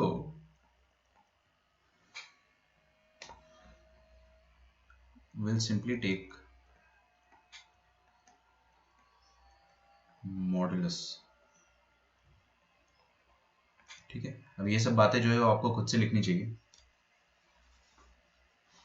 तो मैंने आपको क्या बताया कि डेफिनेट इंटीग्रेशन अगर करोगे आप बिना आंख बंद, मतलब बिना आंख खोले, आंख बंद करके अगर आप सिंपल डेफिनेट इंटीग्रेशन निकालते हो तो आपको क्या करेगा डेफिनेट इंटीग्रेशन, ये नेगेटिव वाला आंसर अलग से दे देगा और पॉजिटिव वाला आंसर भी अलग से दे देगा, है ना। और आपका आंसर जो है वो एक्चुअल आंसर से अलग आ जाएगा।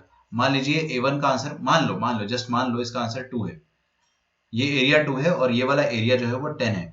तो आपको एरिया निकालना है, तो एरिया आपका 12 आना चाहिए था। This should have been the right answer. But आपको इंटीग्रेशन आंसर क्या दे देगा, -2 + 10, आपको इंटीग्रेशन 8 आंसर दे देगा। तो ये आपको बस सिंपल सी बात समझनी है कि डेफिनेट इंटीग्रेशन बहुत सीधा होता है, बहुत इनोसेंट होता है। वो बेचारा आंसर दे देगा आपको, उसको नहीं पता कि आपको एरिया निकालना है। तो आपको क्या करना पड़ता है, खुद से दिमाग लगा के देखना पड़ता है कि कौन सा ग्राफ का पार्ट जो है वो नीचे है एक्स एक्सिस के, कौन सा ऊपर है। Okay, so let us do a question regarding the same concept. Find the area bounded by, find the area bounded by the curve y is equal to ln x and x-axis y is equal to ln x comma x-axis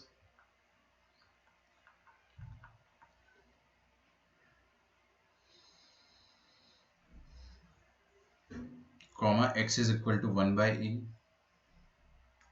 and x is equal to e.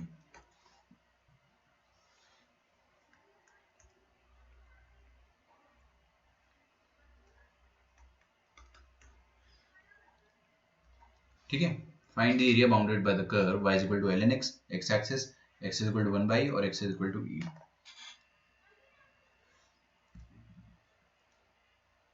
क्या आपको graph आता है ln x का? बिल्कुल आता होगा। तो देखिए अपन ln x का ग्राफ बना देंगे, थोड़ा सा और इसमें कर्व देना चाहूंगा। Okay, so this is the graph of ln x।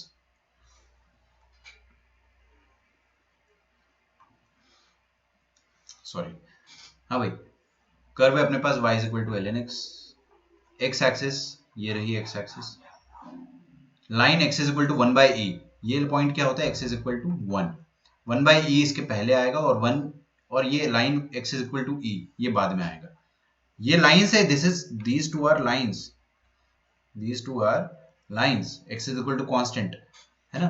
तो अपने को एरिया निकालना है इस तरीके से, बस निकाल सकते हैं अपन इसको आराम से। I will do something like कि मैं ये वाली लाइन यहाँ पे क्रिएट कर देता हूँ।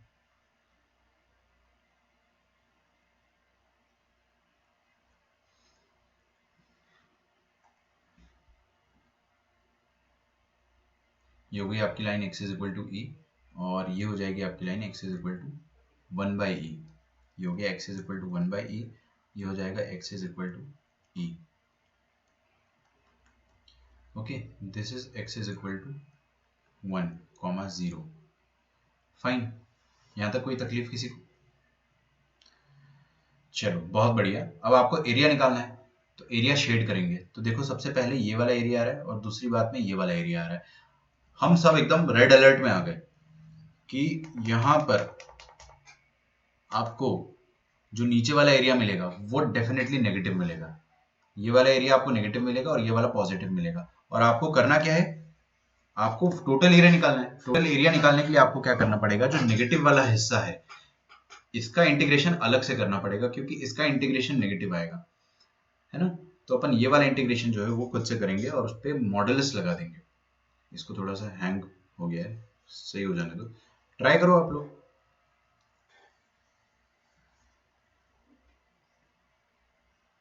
Okay, it's fine. तो सबसे पहले मैं क्या करता हूँ कि ये ग्रीन वाला निकाल लेता हूँ एरिया। ये चलो ऑरेंज से ही करते हैं अपन, ऑरेंज थोड़ा ढंग से दिख नहीं रहा है। देखो इधर ये रेक्टेंगल बनाया मैंने, रेक्टेंगल का विड्थ क्या होता है हमेशा? रेक्टेंगल का विड्थ होता है dx और लेंथ कितना होता है fx। तो fx dx कहां से कहां तक करना है? 1 बाई ई से लेकर 0 तक। तो ये 1 बाई ई से लेकर 0 तक करना है। यहाँ पे अपने को मॉडुलस लगाना पड़ेगा। क्यों? क्योंकि हम लोग है ना, हम लोग गवार नहीं, हम लोग बहुत समझदार है। हम लोगों को पता है कि एरिया नेगेटिव नहीं आएगा, ये पॉजिटिव ही आएगा। तो अपन जानबूझकर यहाँ पे मॉडुलस लगा देंगे। फिर उसके बाद अपन अगला एरिया देखेंगे। अगला एरिया कहां से कहां तक रहेगा? 1 से लेकर ई तक।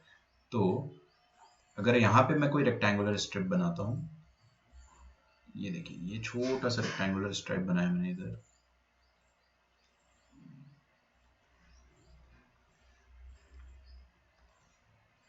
Sorry,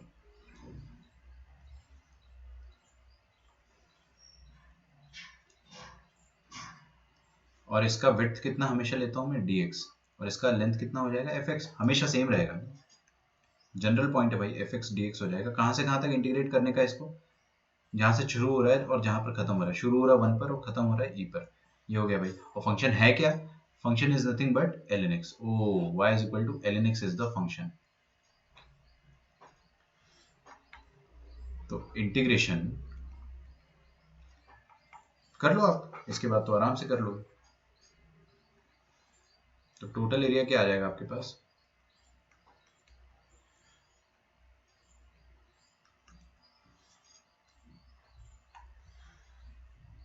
integration y is equal to ln x dx 1 by e से लेकर 0 तक। इंटीग्रेशन ये भी फंक्शन आपका ln x से कहां तक? 1 से लेकर e तक। अभी देखना मैं आपको प्रूव करके बता दूंगा, आपका आंसर नेगेटिव आएगा। ln x का इंटीग्रेशन याद है किसी को? ln x का इंटीग्रेशन याद है, x ln x minus x, है ना, बाय पार्ट से किया था अपन ने, फिर रिजल्ट भी याद कर लिया था। तो x ln x minus x. अच्छा, upper limit 0, lower limit 1/e, क्या बात है। इसका मॉड लेना मत भूल जाना, है ना। यस, इधर आ जाएगा x ln x minus x, upper limit e, lower limit 1। तो अब ये व्हाइट वाले इंक से मैं कर देता हूँ पहले, e ln e minus e, upper limit डाल दिया माइनस, लोअर लिमिट डाल देंगे 1 ln 1 माइनस 1, ठीक है, प्लस का। ऑरेंज वाला मैं करता हूँ अभी ना, तो e into l n e कितना हो जाएगा, e माइनस ई कितना हो जाएगा, 0। ओहो सो सैड। और यहाँ पे देखेंगे अपन क्या आ जाएगा, 1 इंटू एल एन वन कितना होता है, 0, 0 minus one minus one, minus minus plus, plus 1। तो ये चीज आ गया आपके पास 1। ऑरेंज वाला आंसर निकालते, देखो वो पॉजिटिव ही आया, कुदरत का करिश्मा देखो आप, ये वाला अपने आप पॉजिटिव आया, और पॉजिटिव आना भी चाहिए था। यहाँ पे देखते हैं अपन, 1/e से 1 है लिमिट, है ना निखिल, आप ऐसा कह रहे हो, तो मैंने वही तो लिखा है, आपको देखना पड़ेगा मन की आंखों से, मैंने वही लिखा है ना। चलिए थैंक्स। तो अपन यहाँ पे डालेंगे 1 ln 1 माइनस 1, थैंक्स, है ना, क्योंकि 0 डालते ही मेरे को समझ में आ जाता कि गड़बड़ हुई है। Minus 1/e ln 1/e minus 1/e। अच्छा, 1 इंटू ln 1 कितना होता है, 0, ln 1 0, 0 minus 1 is minus 1, minus, यहाँ पे देखो 1/e इंटू ln 1/e कितना होता है, ln 1/e होता है माइनस 1, ठीक है, समझ में आ जाना चाहिए इतनी सब बातें तो आपको, minus 1/e minus 1/e। Okay, late me just have a look. Okay, minus 1, फिर मैंने इधर 1 डाला, 1 डाला, ठीक है, 1/e डाला, यहाँ तक भी ठीक है, सबको सही, कोई दिक्कत नहीं है। ये माइनस 1 आ जाएगा, तो minus 1/e minus 1/e minus 2/e, और माइनस 2/e ऐसे आ जाएगा, माइनस 1। और यहाँ पे मॉड कौन लगाएगा, जब आप मॉड लगाओगे तो फिर क्या आ जाएगा, ओवरऑल वैल्यू आपका आंसर जो आ जाएगा वो जाएगा 1 plus, sorry, minus 1 plus 2/e, minus 1 plus 2/e का आप क्या लोगे, मॉडुलस लोगे। और आप अब देख लो, जो मैंने कहा था वो बात सच हो गई है, 2/e minus 1 is a negative number. e का वैल्यू कितना होता है, 2.7, तो 2/2.7 करना है, फिर उसके बाद आपको माइनस 1 भी करना है। तो 2 बड़ा नंबर करोगे अगर, तो ये छोटा ही आएगा 1 से। अरे भाई 2/2.7 करोगे तो 0 पॉइंट समथिंग आएगा, माइनस 1 करोगे तो नेगेटिव आएगा, और नेगेटिव आ रहा है ना, जो मैंने आपको बोला था। क्यों बोला था, क्योंकि अपन लोग बेवकूफ नहीं, अपन ने पहले ही देख लिया था कि ग्राफ जो है वो नीचे है। तो नीचे वाले ग्राफ के लिए आपको क्या करना चाहिए, थोड़ा सा पहले ही अलर्ट हो जाना है आपको। तो इसका मॉडुलस, किसी भी नंबर का मॉडुलस कैसे लेते हैं, अगर वो नंबर नेगेटिव है तो वो मॉड के बाहर कैसे निकलता है, विथ अ नेगेटिव साइन। नहीं सुना आपने, किसी ने नहीं सुना, कोई नंबर अगर, अरे यार ये बताओ ना, -2 का मॉडुलस क्या होता है, क्या होता है, 2 होता है ना। 2 कैसे आया था, अंदर वाले नंबर को एक और बार नेगेटिव दे दिया और बाहर भेज दिया। तो यहाँ पे भी यही होगा कि अंदर वाले नंबर को एक और बार नेगेटिव दे देगा, तो नेगेटिव दे देगा, उसके बाद बाहर आएगा, तो ऐसा बन के आएगा 1 माइनस 2/e प्लस 1।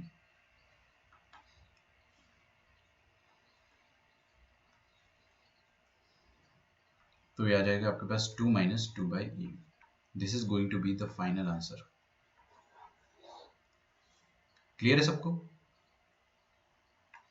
हाँ भाई, किसी को कोई दिक्कत हो तो तुरंत पूछ सकता है।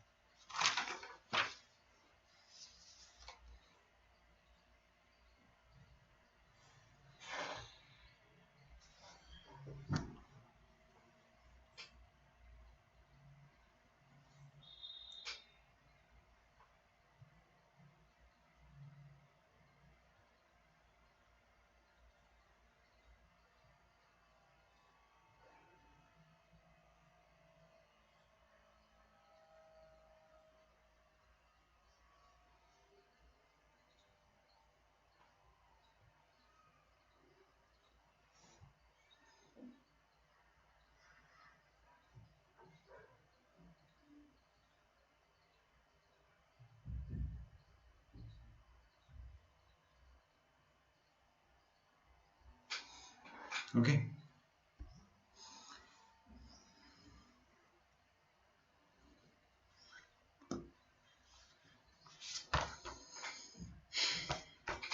तो अभी तक जो अपन इंटीग्रेशन कर रहे थे, जो अपन एरिया निकाल रहे थे, वो कहते थे अपन एरिया बाय वर्टिकल स्ट्राइप। देखो मैंने अभी तक सारी स्ट्राइप जो यूज करी थी वो क्या थी, वर्टिकल थी। वर्टिकल मतलब ऐसे। तो सारी स्ट्राइप जो मैं यूज कर रहा था रेक्टेंगुलर, देवर ऑल वर्टिकल, सारी की सारी वर्टिकल थी। यहाँ पर मैंने लिखा नहीं है बट अपन समझदार है बहुत ज्यादा। ये सारी की सारी वर्टिकल स्ट्राइप्स है, ये सब वर्टिकल स्ट्राइप्स थी। कैसे निकालते हैं वर्टिकल स्ट्राइप में, आप एक्स कोऑर्डिनेट एक्स मान लोगे, वाई कोऑर्डिनेट एफ एक्स मान लोगे, खत्म, है ना। कई बार क्या होता है अपने को हॉरिजॉन्टल स्ट्राइप की बहुत ज्यादा जरूरत पड़ती है, तो लिखिए अगला, फाइंडिंग एरिया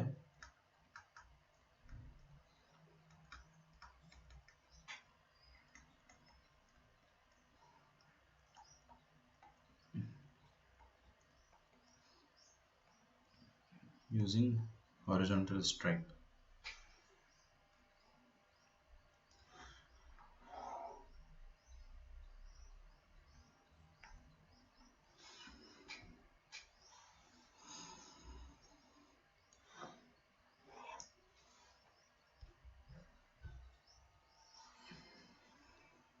देखिए कई बार क्या होता है आपको,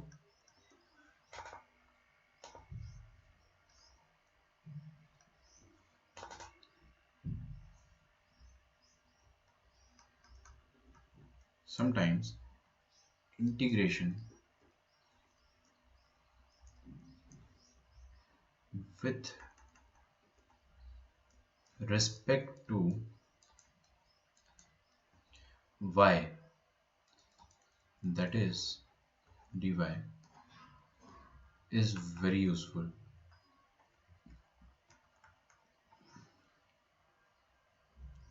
ठीक है, जिसको अपन कहते हैं हॉरिजॉन्टल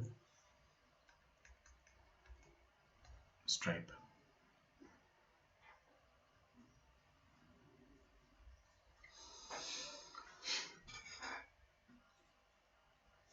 कई बार इसकी जरूरत पड़ती है, तो अपन क्या करेंगे, horizontal stripe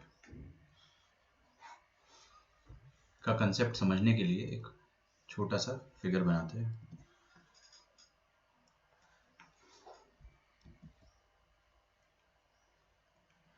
okay, no problem.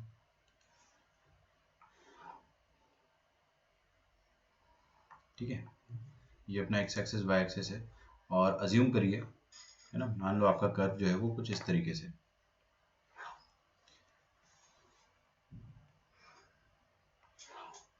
ऐसे आपका कर्व है।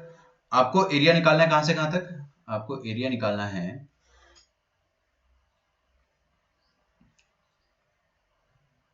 मैं लिख देता हूं यहां पे, है ना, फाइंड, ये आपका कर्व है एफ ऑफ एक्स, आपको निकालना है find the area bounded by the curve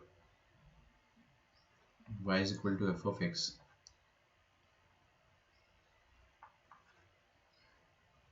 and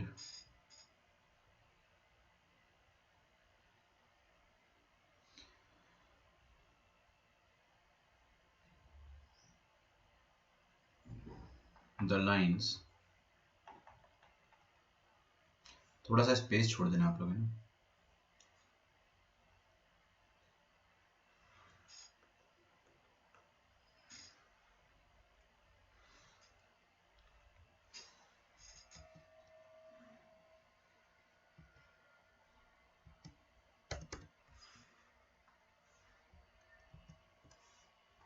okay, no problem, and the lines y is equal to a and y is equal to b। अच्छा, ये y is equal to constant कैसी line होती है, ऐसी line होती है, ये y axis है, ये x एक्सिस, ये y is equal to constant ऐसी लाइन होती है, हॉरिजॉन्टल लाइन, है ना, lines parallel to x axis. तो अपने को बोला है कर्व, कर्व ये है मान लीजिए, और आपका ग्राफ जो है वो इस बार मैंने आपको अज्यूम करके दिया है, और जो लाइन है आपके पास y is equal to a वो इस तरह से, this is the line y is equal to a, और दूसरी लाइन है y is equal to b। ये इस तरीके से। तो line is equal to a, y is equal to a, y is equal to B,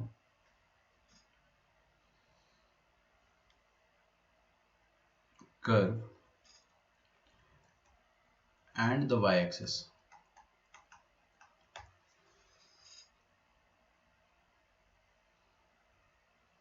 okay, तो ये रहा आपका कर्व, ये रही line y is equal to a, ये रही y is equal to b, और ये रहा आपका y एक्सिस। एरिया दिख गया आपको? अभी जो एरिया दिखा है हमें, इस एरिया को आप लोग ध्यान से देखिएगा। यहाँ पर अगर मैं इंटीग्रेशन करने जाऊंगा, है ना, with the help of vertical stripe, normally अपन सोचते हैं वर्टिकल स्ट्राइप से अगर अपन इंटीग्रेशन करने जाएंगे तो ये जो वर्टिकल स्ट्राइप है ना, देखो, अरे 1:30 तक तो लेक्चर मेरे को बोला ही है ना, 1:30 तक तो बोला ही है आज लेक्चर। आपको कब जाना है?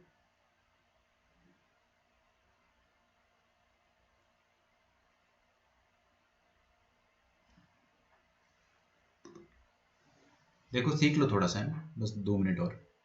ये जो हॉरिजॉन्टल स्ट्राइप है, आप हमेशा इसको इमेजिन करा करो कि ये ऐसे ऐसे ऐसे ऐसे कर चल रही है, धीरे धीरे धीरे धीरे धीरे ऐसे ट्रैवल कर रही है, और ट्रैवल करते करते एरिया कवर कर रही है। जहां जहां ये ट्रैवल कर रही है वहां वहां ये कलर छोड़ रही है ना, कलर को वो छोड़ रही है ताकि एरिया आपका दिख जाए। मतलब ऐसे वो एक पेंट ब्रश की तरह चलते चले जा रही है और एरिया आपका कवर होता चला जाएगा।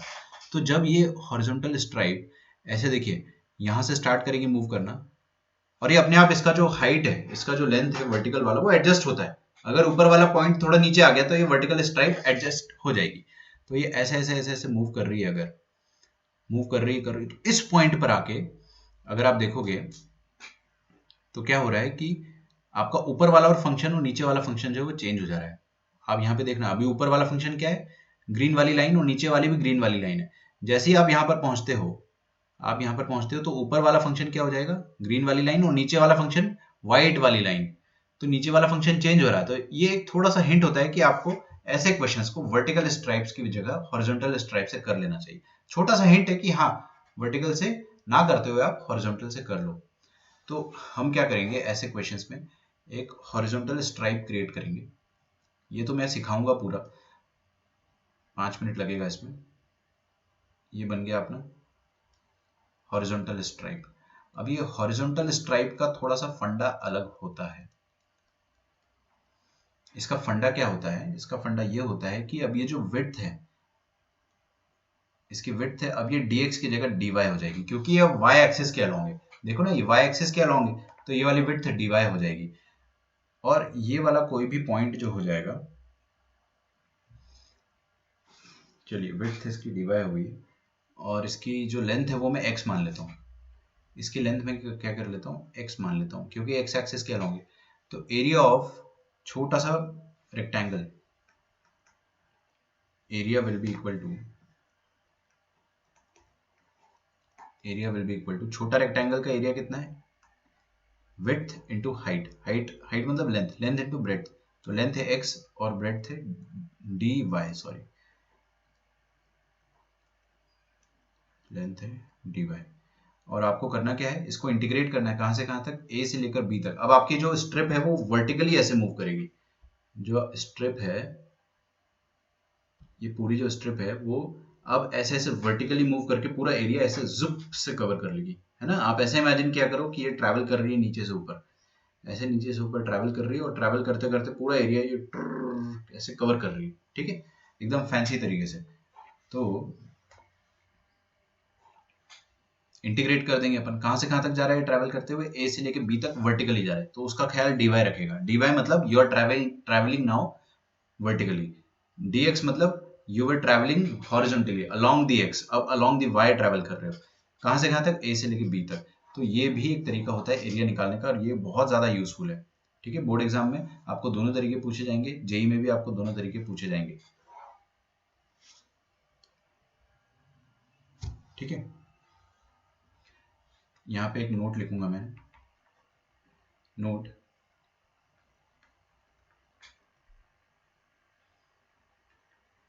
जनरली 3 बजे से ऑफलाइन क्लास है तो फिर टेस्ट कब है यार?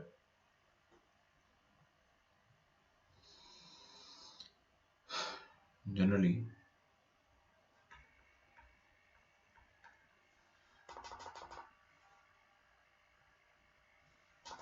y is given in terms of x. Y is given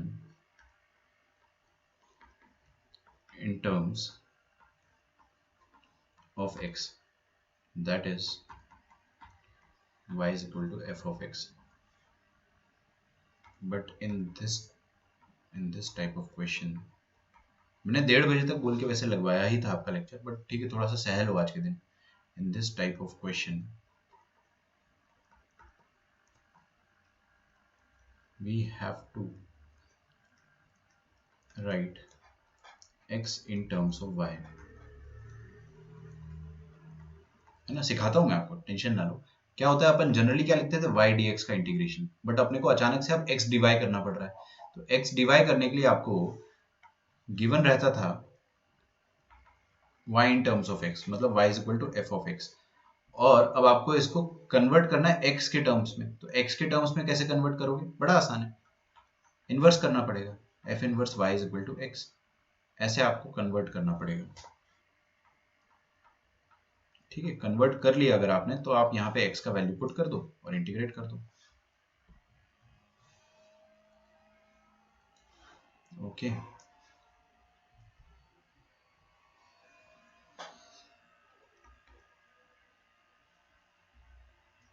x is equal to -2y plus y square and y axis. समझ लो इसको, बस 5-10 मिनट के चक्कर में अच्छा खासा कंसेप्ट छूट जाएगा, है ना. 2 मिनट लगेगा एक क्वेश्चन करने में हार्डली. इसको समझ लो अच्छे से. सबसे पहले अपन क्या करेंगे, ग्राफ बनाएंगे. ग्राफ कैसे बनाएंगे, देखिए, सबसे पहले आप यहाँ से y कॉमन ले लो. y कॉमन ले लोगे तो अंदर क्या बचेगा आपके पास, y -2. समझ में आया तो बताइए. y स्क्वायर -2y बन रहा है. अच्छा, मतलब ये वाला जो पैराबोला है वो हॉरिजॉन्टल पैराबोला बनेगा. इतना तो मुझे समझ में आ गया है. आमतौर पे आपका जब एक्स स्क्वायर होता है, y is equal to x square, तो पैराबोला ऐसा बनता है ना, वर्टिकल. लेकिन जब y स्क्वायर होता है तो पैराबोला हॉरिजॉन्टल बनता है. अब इसके रूट्स y में आने लग जाएंगे. एक रूट क्या आ जाएगा, y इज इक्वल टू 0, और एक रूट आ जाएगा y इज इक्वल टू +2. तो 0 और +2 इसके रूट आ जाएंगे. और ये वाला पैराबोला जो है वो पॉजिटिव एक्स एक्सिस की तरफ फेस करेगा. ये अपने को बनाते भी आता है, क्योंकि इसका x y का कोफिशिएंट जो है वो क्या है, पॉजिटिव. तो इट विल फेस और open towards plus x axis. तो ये बन गया आपका पैराबोला का फोटो. ये कॉनिक सेक्शन में अपन ने पढ़ा भी था, और एक बार और अभी पढ़ रहे हैं कि भाई अगर y स्क्वायर का कोफिशिएंट पॉजिटिव है तो it will open up towards the positive direction of x axis. ठीक है, अब आपको क्या निकालना है, ये कर्व का area. This is the curve, this is the curve and y axis. तो कर्व और y एक्सिस के बीच में एरिया कौन सा आ रहा है, उसको येलो से शेड करते हैं. एरिया आ रहा है, ये रहा कर्व, और ये अपन ने शेड कर दिया. कर्व और y एक्सिस के बीच का एरिया ये रहा. ऐसे एरिया को मैं वर्टिकल स्ट्राइप की जगह हॉरिजॉन्टल स्ट्राइप से करने की कोशिश करूंगा. हॉरिजॉन्टल स्ट्राइप से करेंगे तो अपन ये हॉरिजॉन्टल स्ट्राइप बनाएंगे. हॉरिजॉन्टल स्ट्राइप का विड्थ कितना हो जाता है, आराम से एकदम कोई दिक्कत नहीं, dy आ जाएगा इसका विड्थ. और इसकी हाइट कितनी आ जाएगी, इसकी हाइट अपन x लेते हैं. तो एरिया कितना आ जाएगा, एरिया आ जाएगा, सबसे पहले आप क्या करो, हाइट इंटू विड्थ, फिर आप जादू लगा दो इंटीग्रेशन का, एरिया आ गया. कहां से कहां तक इंटीग्रेट करना है आपको, 0 से लेकर 2 तक, है ना, क्योंकि dy है तो इस बार y नाचेगा. कहां से कहां तक, 0 से लेकर 2 तक, खत्म. We are done. We just have to find the inverse of this function. अब ये x निकालना है अपने को. अच्छा, x तो गिवन है अपने को ऑलरेडी, x ऑलरेडी गिवन है, इसी कारण अपन ने वर्टिकल स्ट्राइप का कंसेप्ट यूज करा है. ठीक है, तो x गिवन है तो यहाँ से क्या आ जाएगा, -2y. x की जगह क्या डाल दिया मैंने, ये -2y प्लस वाई स्क्वायर. इसका इंटीग्रेशन करना है आपको y के रिस्पेक्ट में, 0 से लेकर 2 तक आपका एरिया आ जाएगा. ठीक है, इंटीग्रेशन तो कर लोगे आप ये वाला. चलो बढ़िया.